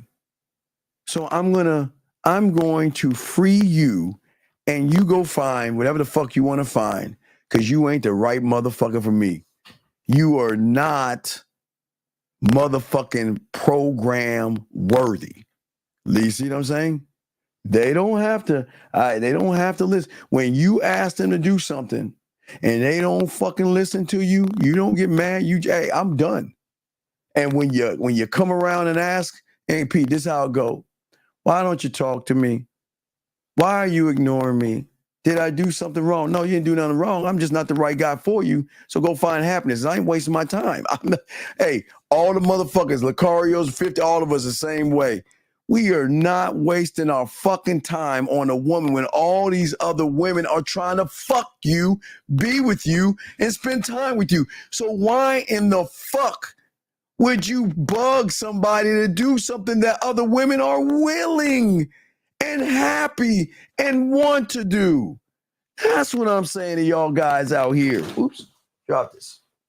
That's what I'm saying to y'all guys out. So Pete, so what I'm saying is, Pete, you got to come to Pete Jesus moment, and you got to say, hey, Petey or Peter, look, now listen, I'm not saying open your legs and give me some pussy ass. This cannot be sexual. Do not ask or task anything sexual. Outside of that, you are allowed to ask for whatever you want, because guess what? If they fucking like you, they'll do it. And if they don't, and they're not interested in you, they're not going to do it. It's cut and dry. And gentlemen, please give me a maybe. I'll think about it. I'm not sure, maybe, and all that other shit. Pfft, I'm done. Peace, see you later. I'm out this bitch. You see what I'm saying? You see what I'm saying? No, chosen one. The lack of fatherhood doesn't breed men. Chosen one. Just because someone has a father doesn't mean he's the man of the house. Excuse me, in the house. He's a man of the house, but not in the house. Some young men have fathers that sleep on the couch. So just because, okay, so a guy has a father, that makes him a man when his daddy's a bitch? Come on, get the fuck out of here, dog. See, that's what I'm saying, man. You've got to stop looking at our parents to determine what we are. You just have to understand they are your mom or your dad. They are what they are, but you're not. You're a combination of them, but you're not them. That's all it is. And that's it. But Pete, I hope I was able to answer your question. Guys, got a question, please put a Q. We got y'all covered. But as I say, shout out to everybody in here. Guys, lines are open. As I say to all of you out here, okay? All of you out here. This is why we have to actually work on ourselves. And we've got to build something, okay? We've got to start. Oh, and gentlemen, 7 more days we'll have the birthday, the Halloween game up, 7 days. But you've got to surround yourself with excellence. And what I mean by surrounding yourself with excellence is surrounding yourself with yourself. You don't have to surround yourself with people. Okay? You can surround yourself with you. You have to seek out the cult, because it is your mental cult that has one objective. And their objective is to put you in the perfect position, not for a piece of pussy, but for yourself. Gentlemen, dog, women are going to throw the pussy at you and want to fuck with you when they realize you're that guy, because you're pulling something out of them. You're not forcing it out of them. You're pulling something out of them. But I know y'all don't see it. Y'all can't see it like that right now. You see what I'm saying? Y'all can't. And what I'm saying to many of you guys out here, you guys got to pursue you and stop thinking about immediate success, okay? When you are dedicated to learning who you are, okay, you become less concerned with women and how they perceive you. They start to become a perk Listen, and you know I always tell you, and I don't even tell the women to leave because they know the real ones. Look, you're nothing until I see value in you. And when I don't see value in you, you will no longer see anything in me. I will no longer be around because I will not waste my time on someone that is wasting time. See how simple that is, Petey? See how simple that is when you think like that? The world is beautiful because then you take control of the narrative. You're not taking control of the narrative. I'm the narrative. 50 is his narrative. I'm in control of me. That's all I can control. I cannot control her. Yes, I can make her lose control, but I cannot control her. I am not her master. I do not own her. All I know is this. I'm going to ask. See, the only way you're going to see how someone is, gentlemen, is how they comply to your ask and your task. We've been over this before. I'm not going to get into that much, but I'm just saying you are allowed to ask and have tasks for women to do. Okay? Philip, you have a question. Let me go right here. Hold on. So I got a question right here.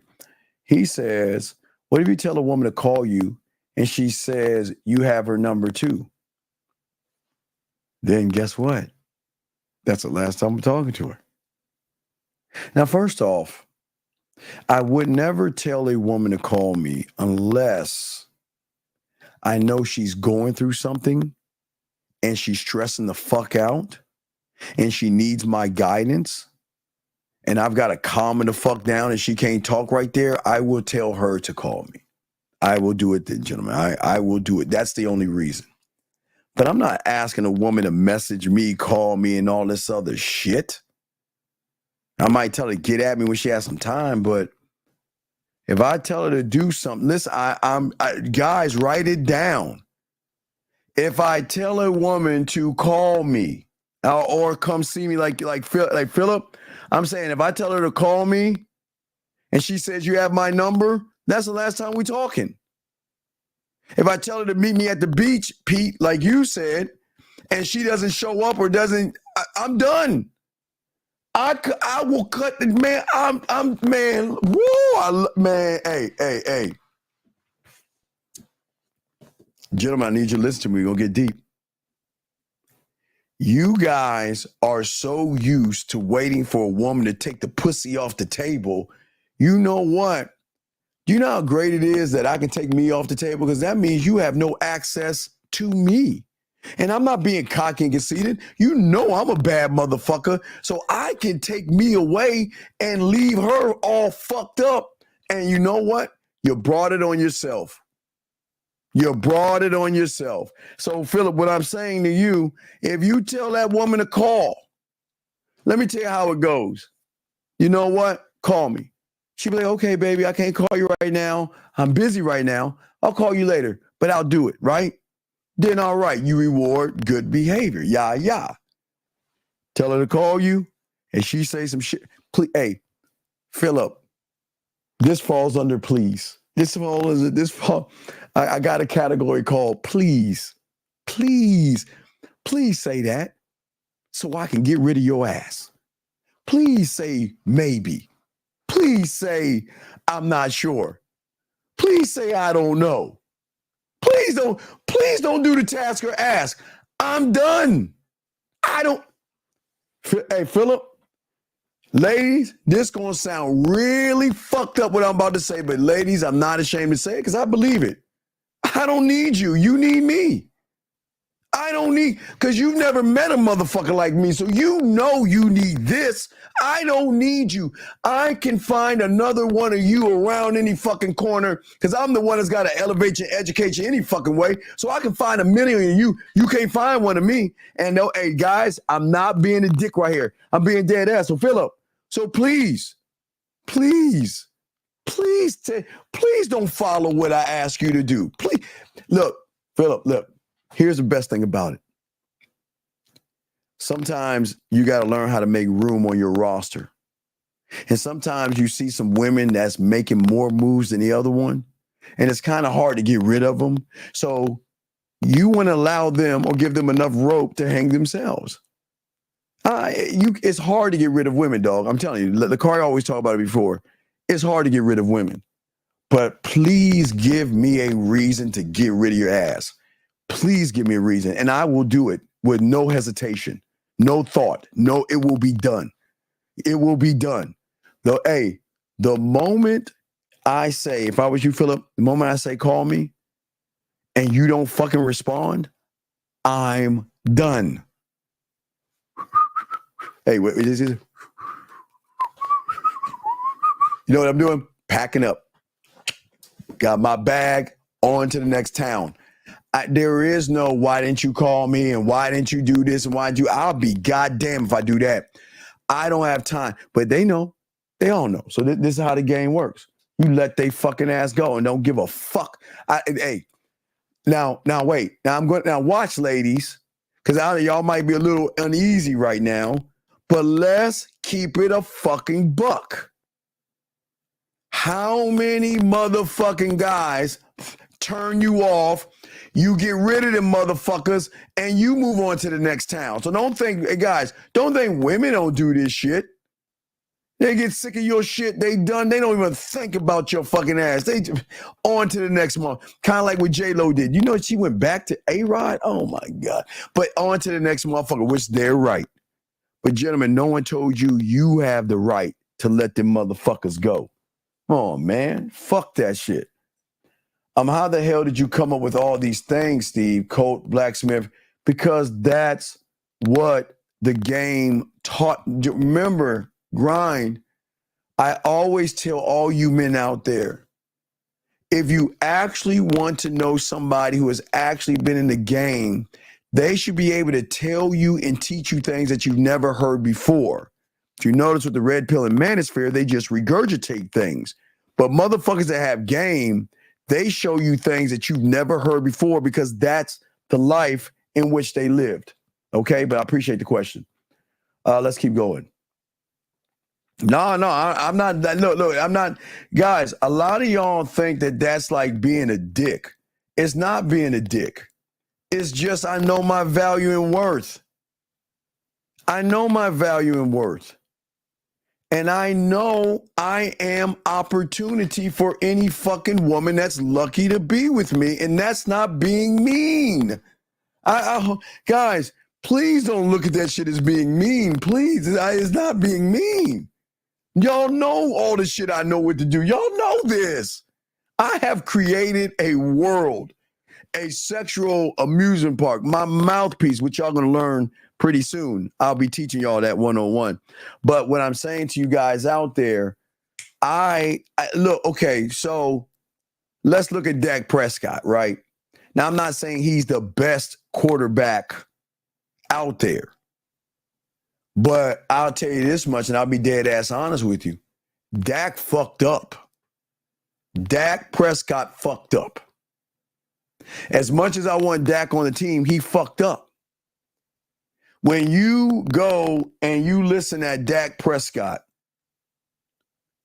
and know that he can go on the market and he made $60 million. He could have made that. He left $5 million off on the table that he could have had, because there would be a team to pay him $65 million if he would just went on an open market, because he's valued.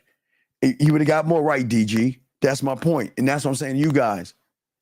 I know what my worth and value. I know my worth and value.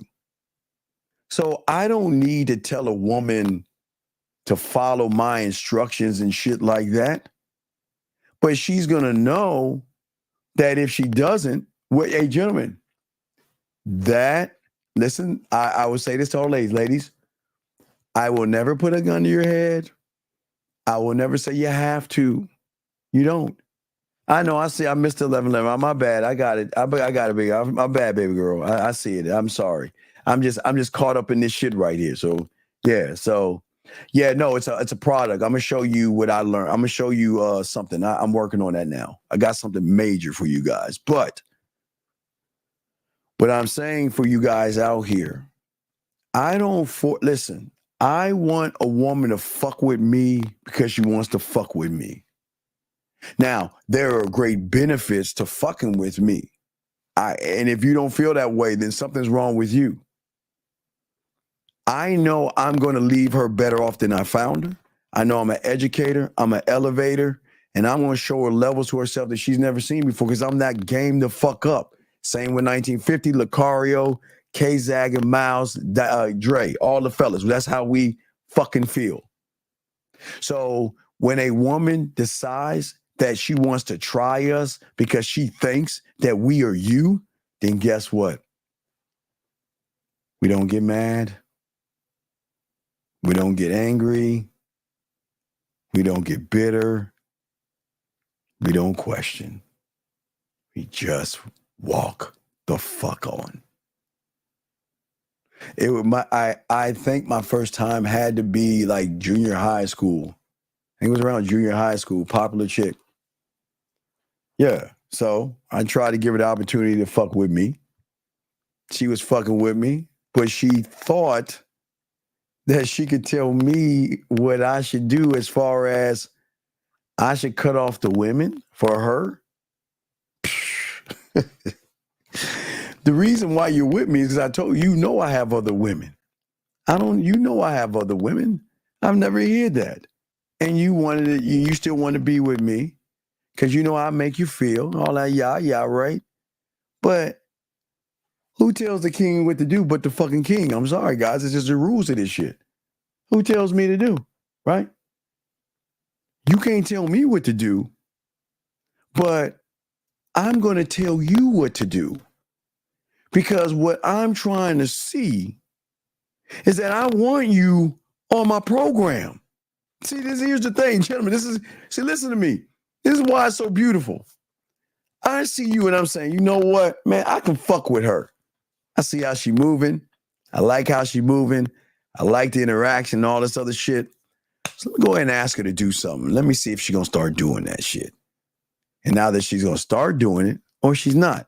And if she doesn't do it, then you know what it's telling me that the interest is. Remember, guys, I'm not asking for anything sexual and shit like that. I'm not saying spread your ass cheeks and let me see your butthole and let's fuck and all this. I'm not making it about sex. I'm not making it about that. Light ass. That's all I'm at. Ask and task, gentlemen. That's all I'm saying for you guys. Asks and tasks. And what I'm saying is that, Rick, hold on, time out. I don't give a fuck. Why? I don't care. Young man. I don't know. Why is Santa's lair on the North Pole? Why does the Easter bunny carry eggs in a basket and hop around? Why do leprechauns like four-leaf clovers? I mean, you might as well ask all these questions. Why does Santa Claus wear red instead of blue? Why does Rudolph have a red nose and shit? I mean, you might as well ask them fucking asinine questions because the shit you asking right now shows the lack of manhood. This is fucking crazy. Why the fuck do you care? Look, listen. Every woman has the free will to do what they want to do, gentlemen. Never force a woman to be anything other than what she chooses to be. Hey, listen, don't throw in her face you're gonna go. You just go. If you throw, I'm gonna leave you in her face, then she's gonna have second thoughts about doing things, which means is that you're kind of manipulating her reality a little bit, and we don't want to manipulate. So you just, hey, look, I want you to do something. You don't do it, I'm out. That's it. I'm out. Look, it's this simple. It's gonna come harsh, ladies. It's gonna be a little hard, but hold on, women. It's gonna be a little harsh, but hold on. I don't give a fuck or care about you until you give me a reason to give a fucking care about you. The end. The end. I don't care or give a fuck about you until you give me a reason. And if you can't give me a reason, then I don't give a fuck. It's the end. Gentlemen, the end. This is not complicated. You have got to prove yourself to me. Because I'm the one that's going to lead you to things that you don't even know about. So, man, shit. I wish. Sometimes, gentlemen, it gets a little frustrating because many of you guys don't understand the beauty of being a man and having. This is what turns women on. Women fucking love this shit. They love a person they cannot control. They love a motherfucker. Now, they don't actually love it on the front end. Subconsciously and through the emotion drives the behavior of, man, there's something really sexy in a motherfucker that just won't let me get my way. He just won't let me get my way. He just won't do it. He won't budge. You're going to do what I tell you and what I tell you to do or not. But see, I don't, gentlemen, if I gotta ask, there's a reason. Because this is me saying, you know what? I can put you on the program. I'm dead ass serious. Hey, look, I see some potential in you. So I need to see where you're moving. I need to see where you're at. And when you show me that you don't want to do what the fuck I asked you to do, then you don't ask why. You should know. You should already know that there's somebody taking your fucking spot the moment I fucking once you decide to do what the fuck you want to do, someone just took your spot. And I'm cool with it. And this is, gentlemen, this is our secret. You don't have to say this to a woman. You don't have to tell women this shit. They're going to recognize the real ones from the fake one. Because the real ones, we don't fuck around. We don't fuck around. We don't play games. This is what I'm saying, guys. There's no games in this shit. Dead ass serious. There's no games.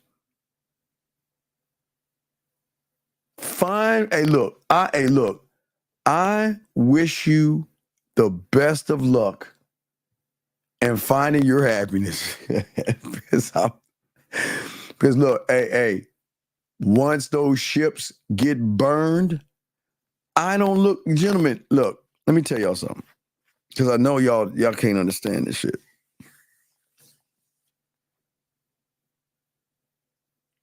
When I'm done, I don't look back.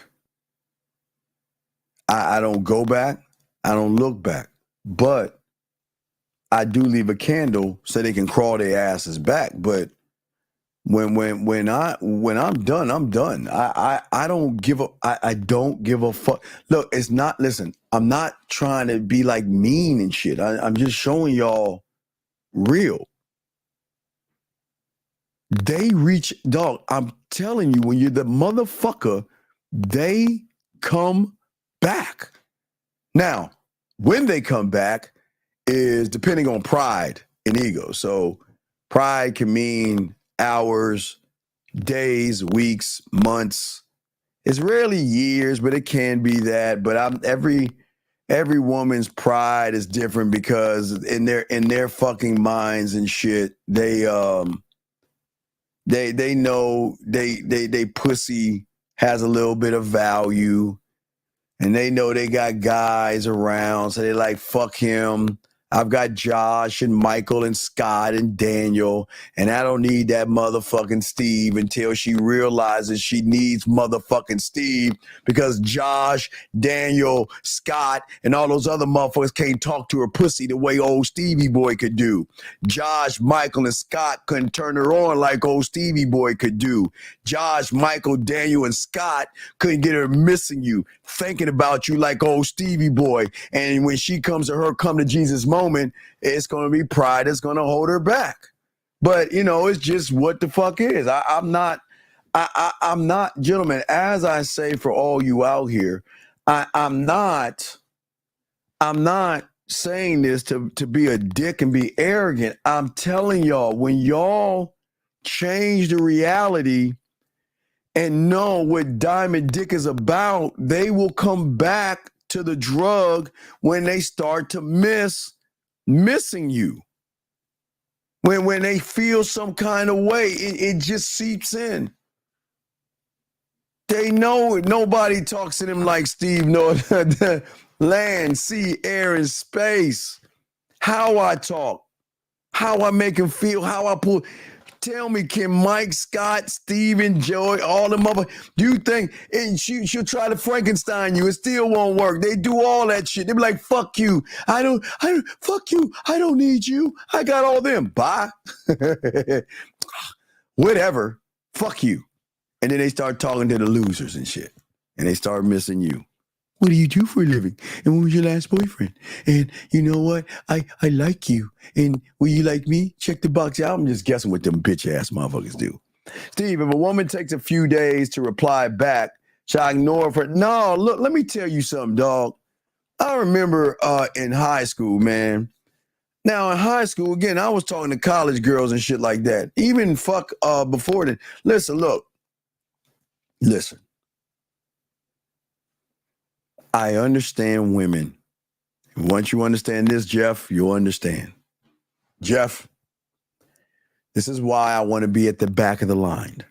This is why I want to be at the end of the line. Because, Jeff, let me explain something about women that they will never explain to you guys. Every fucking woman has what is called priorities. And that means when she meets you, you are not in the top fucking 5. It is the cat vittles, her parents, her job, her friends, her favorite salad. I don't fucking know. Whatever the fuck she does and what she likes, that's what comes first. So you're all in the back of the line. And also, there are other guys that she's talking to, that she's fucking with, all right?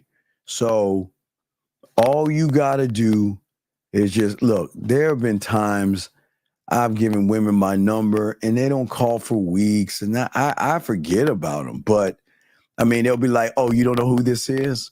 I mean, no, I don't know who this is, and I don't play games. If you don't tell me who you are, I'm about to hang this phone. Oh, stop. Okay, you remember that? Oh, hey, what's going on? Oh, now you remember me? Well, yeah, but I kind of forgot you after a while.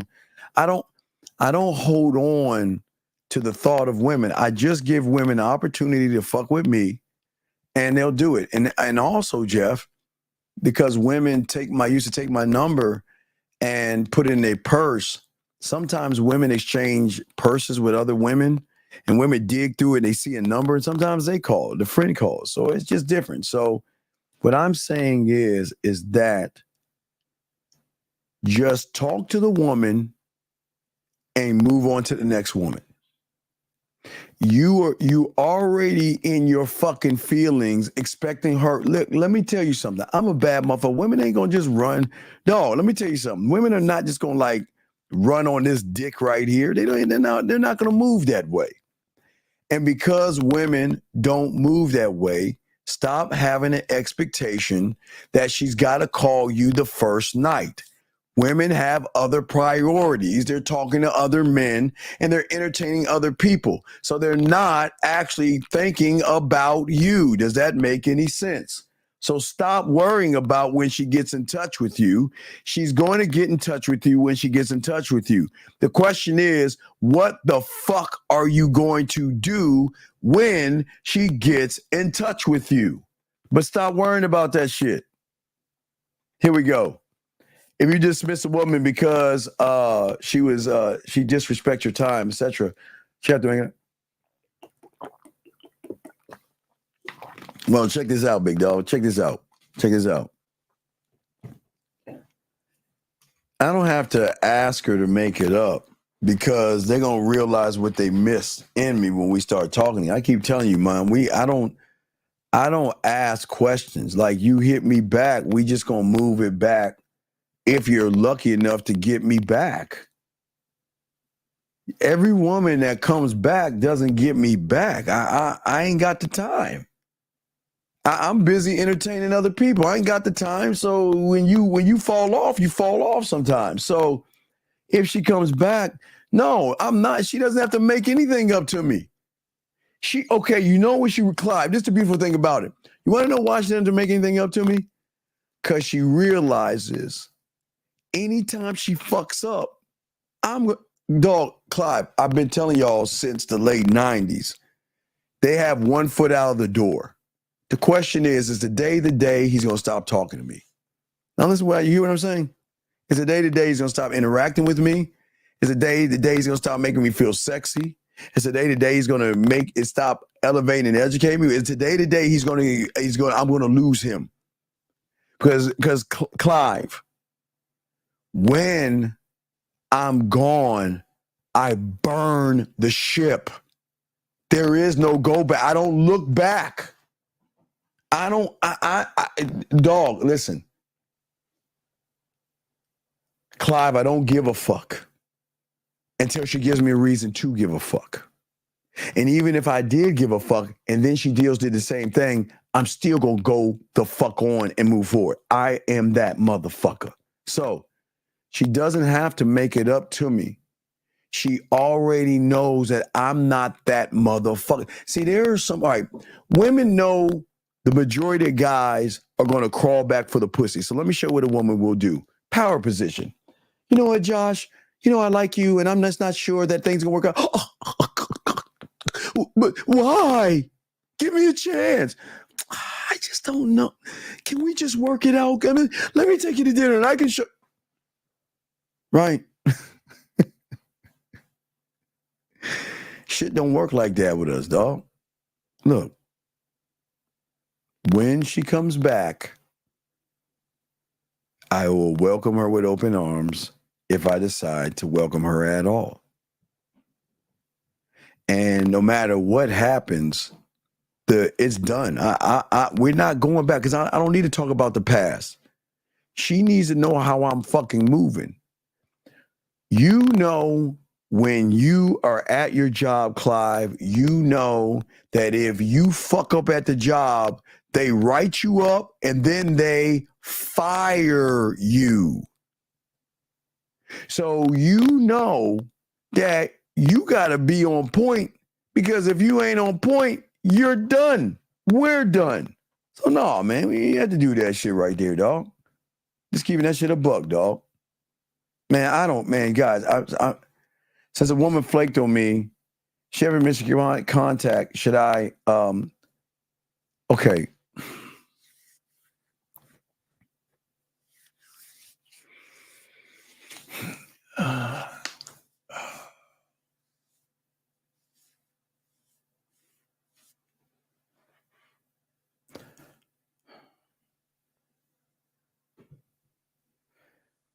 What's beautiful about Diamond Dick is that I am not looking to fuck her. When you do it right, young man, they're going to miss you, miss your hugs, miss your kisses, and miss the dick. They'll miss the masturbation moments. They will miss everything. But by no means am I missing the pussy. So then why would I make it about pussy when I got pussy being thrown at me from all angles? Why in the fuck? Why in the fuck would she, or why would I grace her with my dick when she has disrespected me by not following the fucking instructions I have for her? Why would I reward her with dick? She's got to prove she's worth my fucking attention and my time. You just can't get the dick because you want it. Man, get the fuck, man. Come on, Pete. Man. I just don't understand why y'all think so less of yourselves. Why do y'all think so less of yourselves that you gotta crawl back to some pussy? Really? That's what we doing? We running behind some pussy? Man, I don't give a fuck.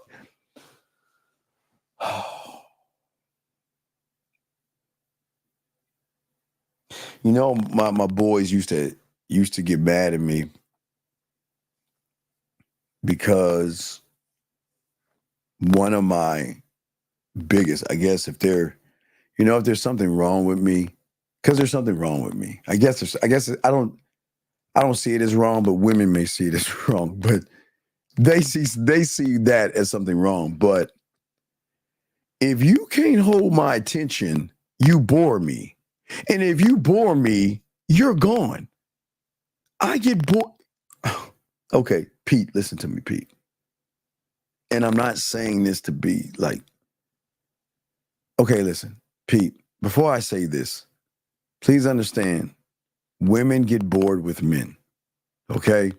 So a woman can meet a guy, he looks interesting, they may talk a little bit, text a little bit, or go on a date, anywhere between there, okay? From the moment of meeting and going on the date, between that time, listen to me, because I'm being honest, and these fucking women know what the fuck I'm talking about. Between meeting him and actually going on a date, something can happen where she loses interest in that person. I don't know. Maybe he said something off. There's just something that a guy does or something happens and she just loses interest and get bored and doesn't even think about it. That's why most of you guys always wonder, well, why didn't she message me? And why, we were talking and having a good time, and then all of a sudden she just like vamped on me, right? Y'all see what I'm saying? So please understand what I'm saying. That is just weird hearing it from a man. See, y'all are so used to women doing this shit to you. But when you're that motherfucker, I get bored. Guys, I told you, guys, there's so many times even in high school, when I get with older women, I talk that yak, I get them at the hotel, and we're messing around and shit. And I'm like, no one, never mind. Or I have one come over, can I see you? And they start kissing and messing. I'm like,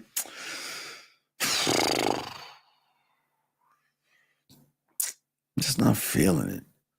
Dog, it was the same thing in my prom. I've been fucking so much. I told you I didn't fuck at my prom. Hurt her heart. Thought I was going to rent a room and all that and fuck on the prom. Nope. Took her ass home. Went to Kings Dominion.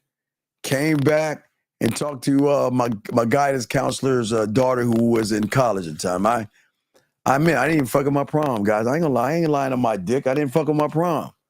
Guys, I just get bored. If you cannot hold my attention, then I'm gonna get bored. And it's just how it is. That's just how the game works.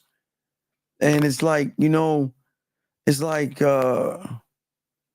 I just it's just I don't know. I guess it's really cool because when I feel like it's getting there and I ask or a task and they don't do it, it gives me the easy out, man. It's just like I don't want to let them down or let them go because it fucks them up because the drug is really potent. Y'all should know that shit. Those who have 5-play, master the bedroom, kissing 101, fucking 101, 5-play, all that shit. Dirty talk. Y'all know the drug. Y'all know the power of the drug and shit like that. So, I mean, yeah. Okay. I have a lot to come back, right? And the way they come back is, okay, they will do this. Okay. So, in order to understand the comeback, you kind of have to understand the woman behind the comeback. So women don't have to do a motherfucking thing.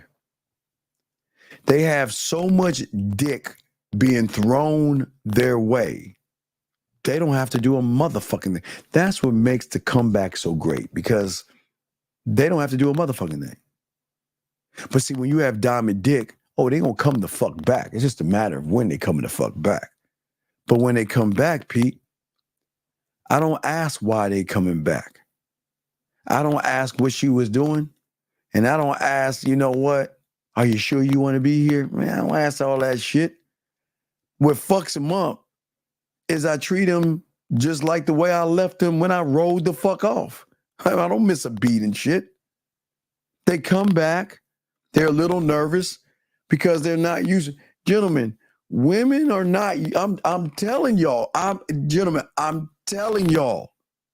Women don't do this shit with average motherfuckers. I'm dead. I'm being dead ass. Gentlemen, this is why my friends was always mad at me. Because they knew I was fucking with badass, to them, they were badass women. I think my boy Kenny in the birthday package, I think he kind of talked about that. He's like, Steve, I was always taking your scraps. Every time. You know what? Every time you would get a woman, I'd be like, damn, man, I'd do anything to get her. No, and you were so easy to let these women go. And then these women would come back. And they would keep coming back. I don't understand it because I'm that motherfucker because I know how to fuck. I know how to, guys, all those who have fucking 101, kissing 101, master the bed, y'all know I know some shit. So this is actually why they come back. And I'm telling you, they don't come back. Okay, listen, gentlemen, I'm dead ass. You got to be on a high diamond dick. That's, I guess, the best way I can say it. You got to be that motherfucker. Because I am telling you, when a woman is done with you, average guys, they're fucking done. Listen what I'm saying. When a woman is done with an average guy, she burns the boats. She doesn't give a fuck. She moves on and doesn't even think about you. But they can't do that with us. Because the depths and ranges that we take them on, they fucking love that shit, dog. Question right here. If a woman approaches me and I ended up smashing her that night, is that me not having value in my dick because she ended up being low-hanging fruit? You knew that bitch was low. Man, this is why I hate you motherfuckers, dog. I can't stand you suckers. I can't stand. You know what I hate? And I hate using the word hate. I hate a motherfucker that doesn't know his value. You knew she wasn't shit.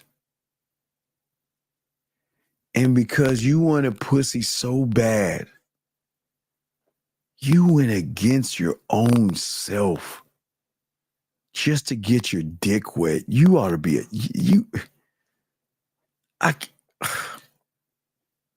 you're fucked. You ain't shit. You ain't shit. Why would you do that to your dick? Why would you desecrate your fucking body with an ain't shit bitch? Why? This shit don't, it don't make sense. Hey guys, what I always tell you, the math ain't mathin'. The math ain't mathin'. You see what I'm saying? Y'all motherfucker, there's something not right, dog. It's sad. It's sad that y'all hate yourselves, that y'all fuck anything. You got to work to get this dick. I'll get you to come. And the orgasms I'm gonna give you gonna love that shit. You gonna love the way I make you come. You gonna love the way I like get you to play with that pussy. But you gotta work to get this dick. But you're so easily willing to give it away to just anybody because you don't have any value in yourself. Why would you give your dick away to somebody that is not worthy of the dick? Why? That just is, that's fucking, jeez. I'm sorry you feel that way about yourself, but everybody can't be a man. That is sad. That is sad. That is sad. That is sad, man. I just listen, gentlemen. My job, above all things, is to do everything I can to get you to believe in yourself. My job is to do everything I can to get you to see that you have value and worth beyond your comprehension. Do you know how it makes a woman's pussy purr to realize she's got to do the one thing that she's never had to do in her life, and that's work for your dick? Do you understand the reality and the algorithm break that a woman whose pussy has been worshipped all her life runs into a motherfucker that doesn't worship her pussy? Do you know how it fucks her head up when she knows she cannot use her ass and her titties to get you to do? Do you know how bad? And you know it. And not only it fucks them up, it fucking turns them on, because you become this weird thing called a challenge. Oh my God. Do you know how they love that shit? 706, what's your name, sir, and what's your question? How can I help you? This is Marco from Georgia. What's up, Marco? So yeah, I just had that question. Well, I just typed the question in the chat. Like, Marco, we know you're a thirsty gym predator. What's your fucking question? nah. So the question was that. So say a girl like they ended up approaching me, right? Dog, you know how many fucking women hit me up with pussy pictures, ass pictures, trying to fuck me? Am I? Dog, I don't think you understand this shit, dog. I'm not trying to toot my horn, dog. Women want to fuck with me because I ain't giving my dick away. It's value. So why would I just fuck a ain't shit bitch, especially low hanging fruit? When I'm up there in the echelons, man, why would I do that? See, nah. Let me look. The thing was, I'm saying why ain't no thing was nothing. There is a thing was.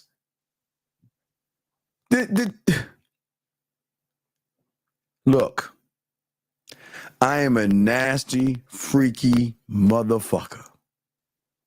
But I just can't do all that shit to anybody. You got to show me, you got to earn this dick. You got to earn my time. You got to earn my attention. Because if you can't earn it, I will dismiss you and move the fuck on and not give a fuck about you. But you are desperate. You are needy. You are thirsty. And you would fuck anything that opens her legs. And that's why you ain't shit, dog. Don't you understand that? Don't you understand that? Nah. Nah, what? How can you tell me? How can you tell me no when you admitted she ain't shit? That was after the fact. Nigga, you knew she would. Dog, what the fuck do you want? Because I'm getting tired of you, dog. I gotta teach the ones that need to learn. What the fuck do you want? So my question is, right? So I shouldn't just like give the dick to any girl. You give the dick who you want to give the dick to, because your dick doesn't have any value, motherfucker. Do what the fuck you want, nigga. You ain't got no value. My value is not only in my dick, it's in the sexual side of me, the way I can make her feel without even touching that pussy, motherfucker. What do you think? What happens when she gets this dick, my fingers on my tongue? Bitch, shut the fuck up. You ain't got no value. So do what you weak humans do. Fuck anything. I don't give a fuck. Why are you asking me? I'm lost.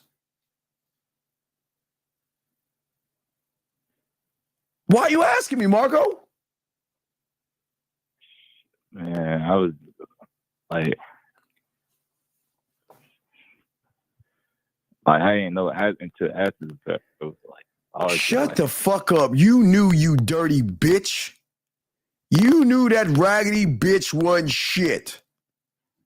But because that raggedy ass bitch was throwing a pussy at your pussified pedophile ass, Jim pedophile that is, you fucked her. So it's cool. Ain't nobody, hey, look, dog, I'm not judging you, dog. You just are what the fuck you are. You just ain't ain't shit raggedy motherfucker that'll fuck anybody. And guess what? I'll tell you this much. Them classy women, the ones you really should be going after, they wouldn't touch you with a 10-foot pole. Because they saying if a woman doesn't want to fuck a motherfucker that will easily fuck anything or anybody, they ain't gonna fuck with you. They want a motherfucker that's saying, no, you can't get this pussy. I mean, not his pussy, his dick. I'm sorry, guys. Fuck. So what is it that you want, dog? What is it that you want, buddy?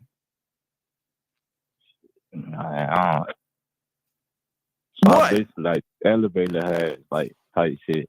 Like, dog, look, I don't go around telling women you can't have this dick. They're gonna know that their pussy isn't special. Cause I don't make it about pussy, dog. I don't make it about that shit. Why do I need to make it about something they gonna want to give to me anyway? Have you met me, motherfucker? Getting pussy ain't shit to a motherfucker like me or fit for the fellas. That's why we don't give a fuck. But because of that, that's why they want to fuck with us. Cause they can't understand why we're not you. Because they can control you. They can control your narrative and get you to shuck, jive, and fucking swing around and throw bananas and quarters at your bitch ass. Because you ain't that motherfucker, man.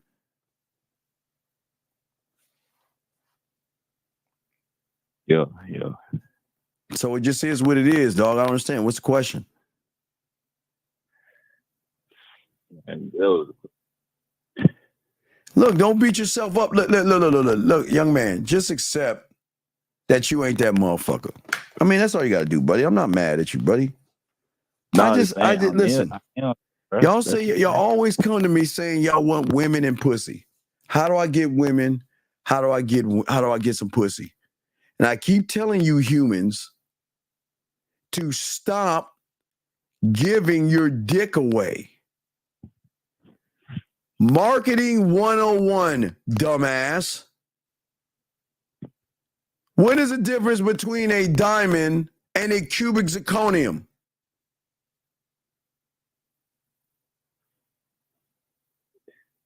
Nigga, what's the difference, motherfucker? I'm gonna hang up. What is the difference?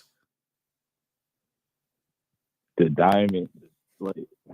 No, there's no difference. There's no difference.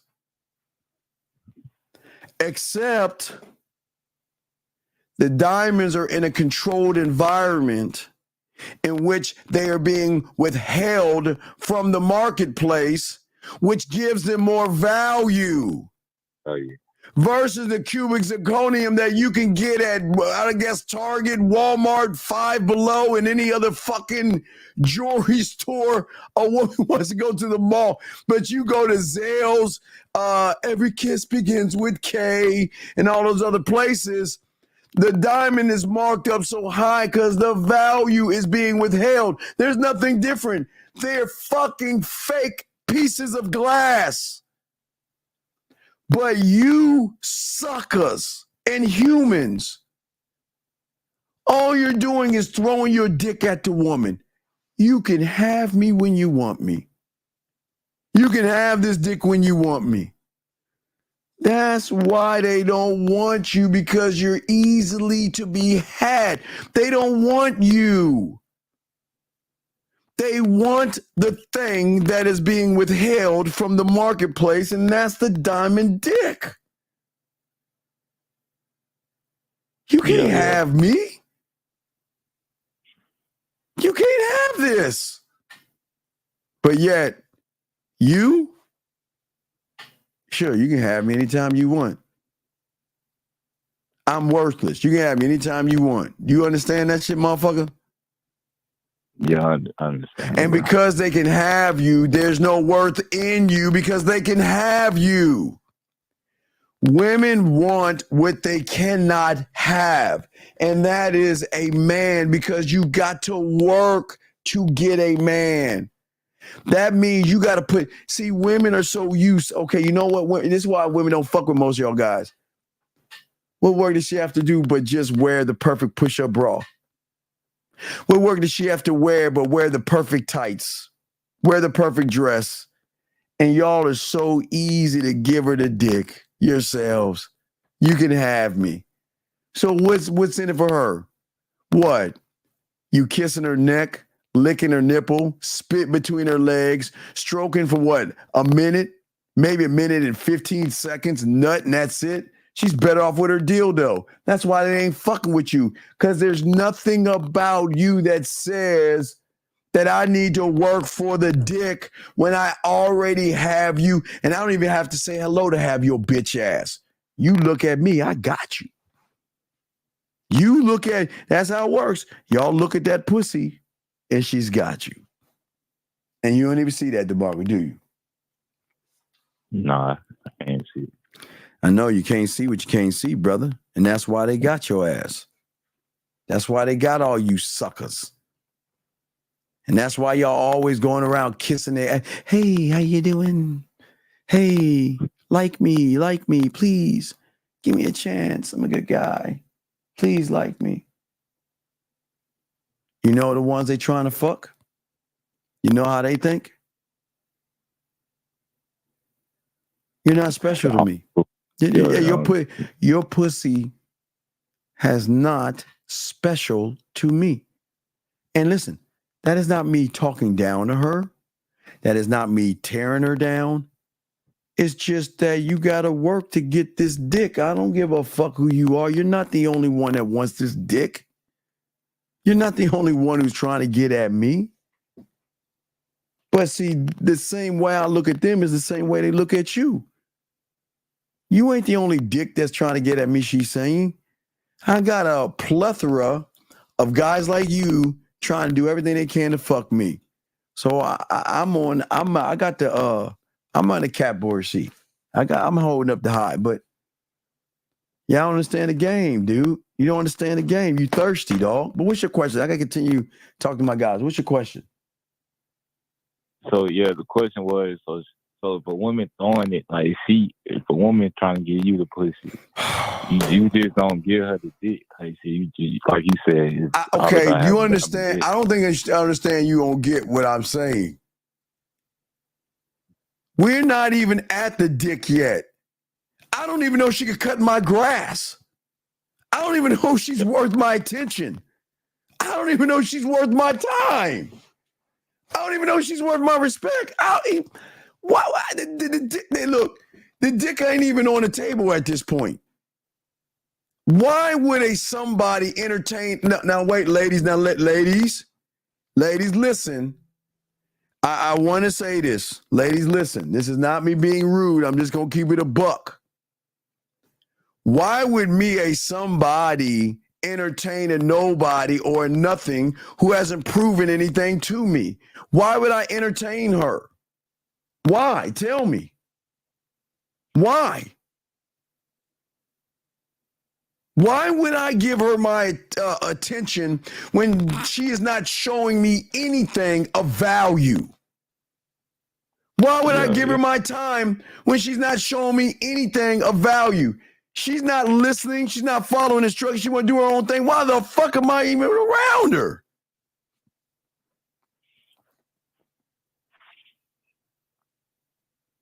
I don't know about you guys. The reason why they want to fuck us is because they can't have us. What part don't you understand? If you're easy, they're not going to respect you, motherfucker.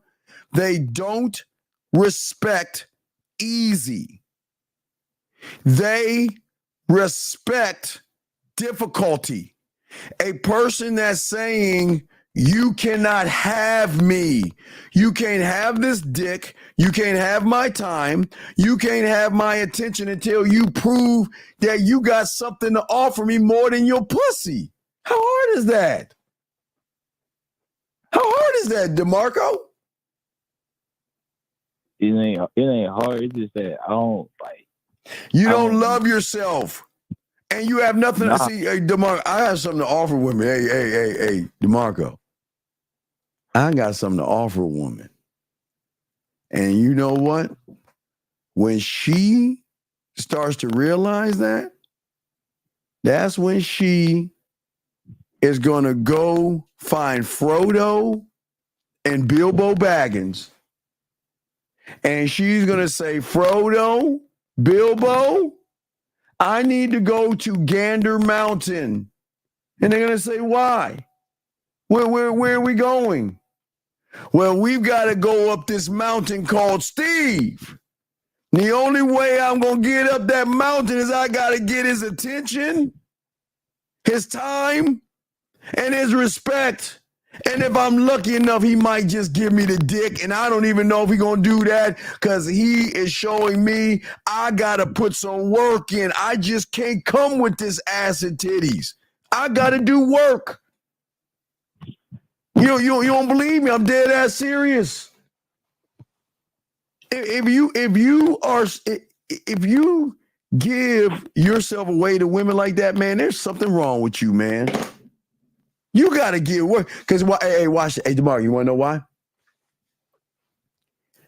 The benefit on the back end of putting in all that work. Ooh, hey man. Marco, making that pussy purr. Making her feel sexy. Making her feel special. The only way a man is gonna make her feel special. You wanna know why, DeMarco? Because she's gotta fucking earn special. She's got to earn me saying she's sexy. She's got to earn me saying I'm thinking about you and I look forward to seeing. She got to earn that shit. You don't get that shit for free. That's why they love it when they get it from us, because they don't ever get it without putting in that work. And guess what, DeMarco? She doesn't have to put in work. She can say, fuck you, Steve. I don't have to put in work. And guess what? I don't give a fuck. Bye. But they will come back. Because they'll realize no matter how many motherfuckers she is going to go through, there'll never be a motherfucker like me. Come on, DeMarco, you know the work I can do. Hey, DeMarco, you hear the testimonials, don't you? Yes? Yeah, I am. So if those guys are getting that just starting out, when you think a motherfucker who's been fucking since he was 13 and using his sexual imagination to do shit, do you think they'll ever find a guy to give him a sexo-ween? I mean, I can just stop right there. Do you think that they met a man to give him sexo-ween? Nah. No. Who's the only one that can give him sexo-ween? Me and my guys. That's the only ones. Nobody else can give her sexo-ween because she never met a man that has that deep of a sexual imagination that can do sexo-ween while she's masturbating or while we're face to fucking face. That's how cold it is. I don't even need her to be in front of me to make that pussy purr by doing sexo-ween while she's playing with her pussy. Who's the only one to do that? We are. She's never met a motherfucker like that. So guess what, dog? Who's in it? Who's got the high? Who's got the high ground? Who's got the high ground? We do. No. I do. Bitch, you ain't a we do.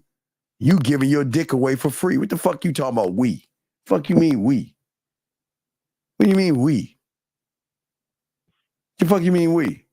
You know, there was a song. Hey, hold on. You ever heard that song called The Long Ranger? Nah, I ain't never heard. Okay. I know you haven't heard it. Let me show you. Because when you say we, let me show you something. Hold on. What is his name? Let me show you. Oscar Brown. His name is Oscar Brown. Now, this came out in the 70s. It's called The Long Ranger, okay? So I'm going to read the lyrics, okay? You ready? You ready? Yeah. Okay. I'll read the lyrics. The Long Ranger and Tonto were riding down the Navajo Trail When a band of Indians found them, proceeded to surround them, and the Long Ranger got pale. Tonto, our lives are in danger. We got to get away if we can. And Tonto looked at the Long Ranger and said, "What you mean we, white man?" And the chorus, "Tell me what you mean we. What you mean we, white man? What you mean we? What you mean we? You be in a heap of trouble, but it don't involve me." So I'm asking you, what the fuck do you mean we? Because you ain't a we. You the one fucking women that want to give you pussy. I'm not telling y'all to fucking give your dick away so easily.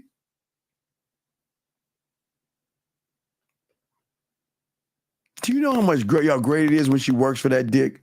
Oh man, you don't even realize how great it is, man. Oh, they missed the dick. They missed you. Man, it's so much depth in that, DeMarco. But any other questions? I got to help these guys before we wrap this up. Any other questions, big dog? Nah, bro. I appreciate the advice, man. All right, respect. I'll throw you back in, man. But stop giving your dick away for free. Peace, man. Peace. Come on, guys. Y'all got to be better, man. Guys got a question. Let me see if y'all got a question.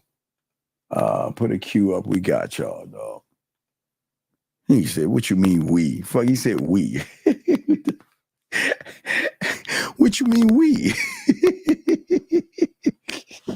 He tried to tie in some diamond dick with we. Motherfucker, stop that shit, man. Ain't no we in this motherfucking thing, dog. It's me, man. I'm that motherfucker, dog. And that's not a bad thing. It's not a bad thing.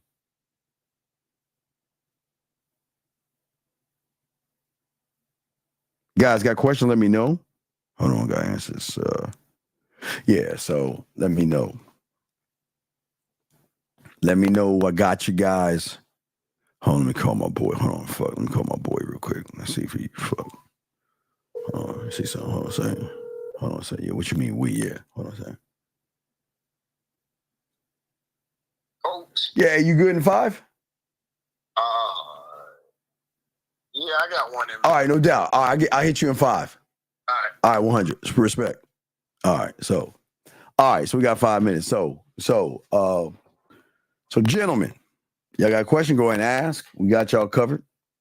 But you have a question? Go ahead and ask right now. Call in right now. We got y'all covered. Want to hear from you guys. But at the end of the day, we've got to stop allowing other men to define. You've got to reclaim your personal power by reclaiming your fucking dick and stop giving it away. Hey, T-Dog, I'm going to watch. I got to lock that in tonight. That's going to be my tonight show. I got to watch that tonight. You know what? I know y'all going to judge me. Hey, boxing. I might be weird.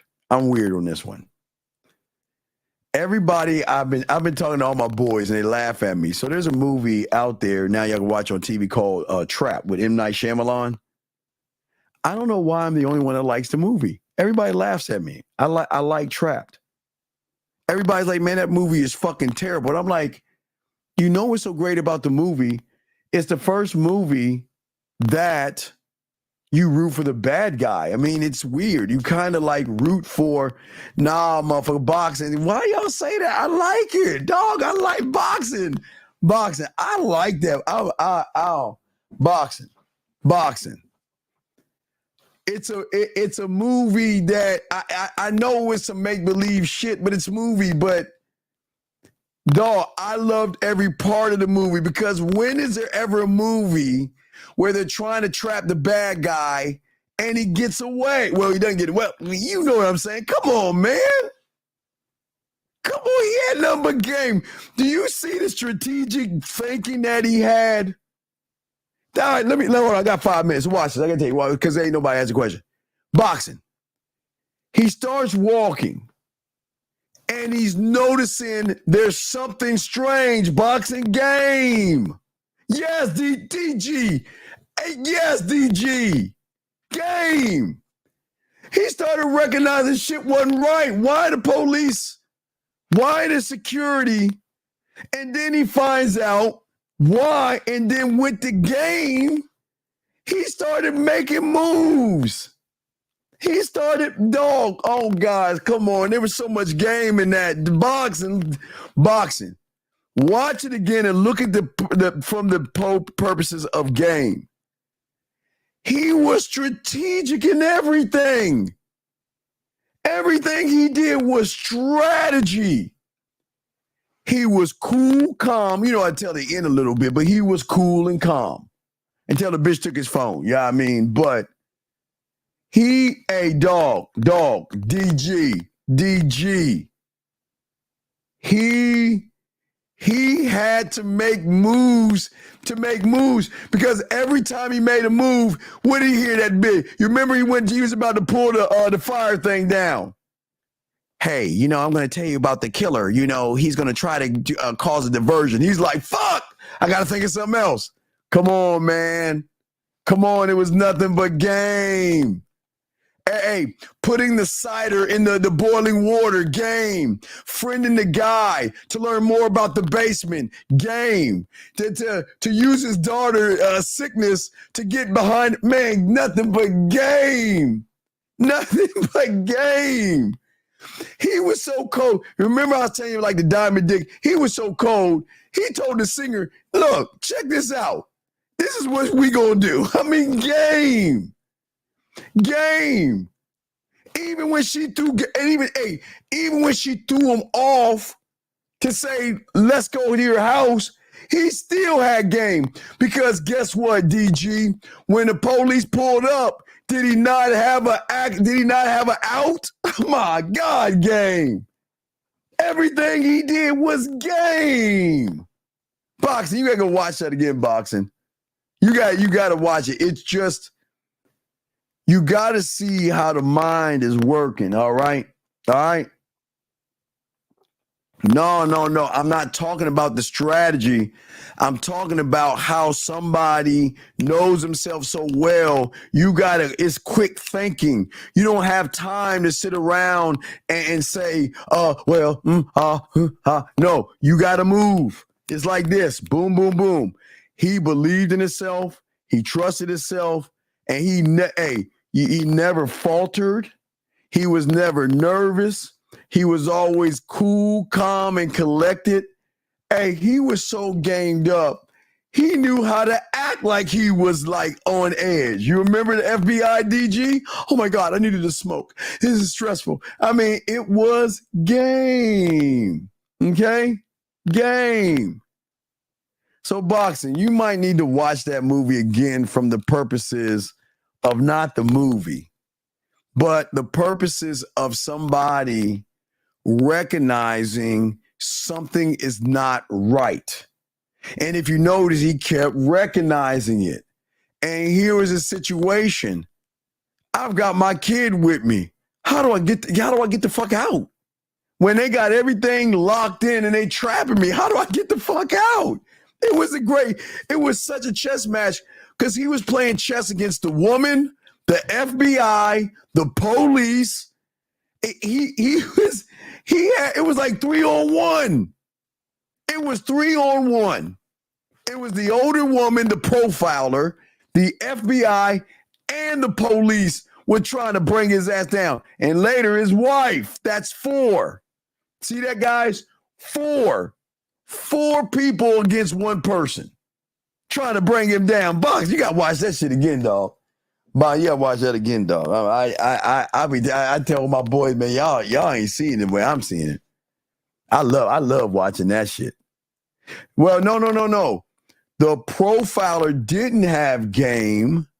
The profiler just knew what somebody like him would do, but she didn't catch him. If she had game, she would have caught him.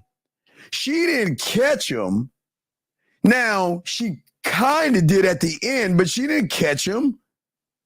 The wife set that shit up. She didn't catch him because everything the profiler did, he found the loophole in that shit. Yeah, you got to box. You got to watch that shit, dog. We about to wrap this up. I just wanted to say to y'all guys, we about to wrap this up. But yeah, there was some. Yeah, hey, there you go, J Dog. The profiler was behind him. Right. The only thing she got him on, like I said before, was the fire alarm. I'll give her that. But she figured it out. She knew how to seal the exits. They did everything right. The profiler had some game, but her game wasn't on a level as his game because he would think about this boxing real quick. He was outside of his comfort zone. Because watch this. He didn't know what he was walking into. He walked into the trap. He walked into it. So he had a disadvantage. The profiler, the police, the FBI, and the wife all had the advantage over him and put him outside of his comfort zone. He didn't have any control. He was just going to a concert. But he realized, oh shit, they trying to trap me. So now I got to think. Come on, man. Think about it. There was so much game. Okay. Okay. So boxing. That was a tell you what to do. That was a tell you what to do moment. This is what we're going to do. Hi, can I speak to you for a second? Yeah. No, you know about so this is what's going to happen. Hey, boxer, watch what he say. You're looking for me. You know what? You got me, right? You remember that, guys? Hey, you got me. She's like, what are you talking about? Oh, no, I'm what you're looking for. So this is what we're going to do. You are going to walk us the fuck out of this motherfucking building.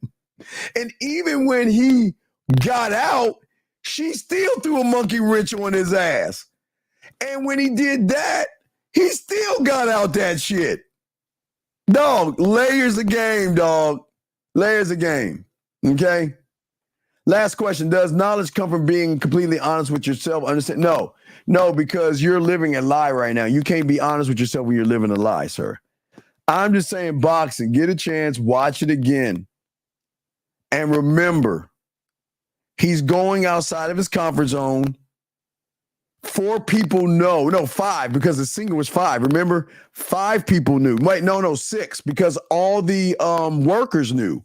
The workers, the singer, the manager knew. See that? That's 3. Police, FBI, wife, and fucking the profiler.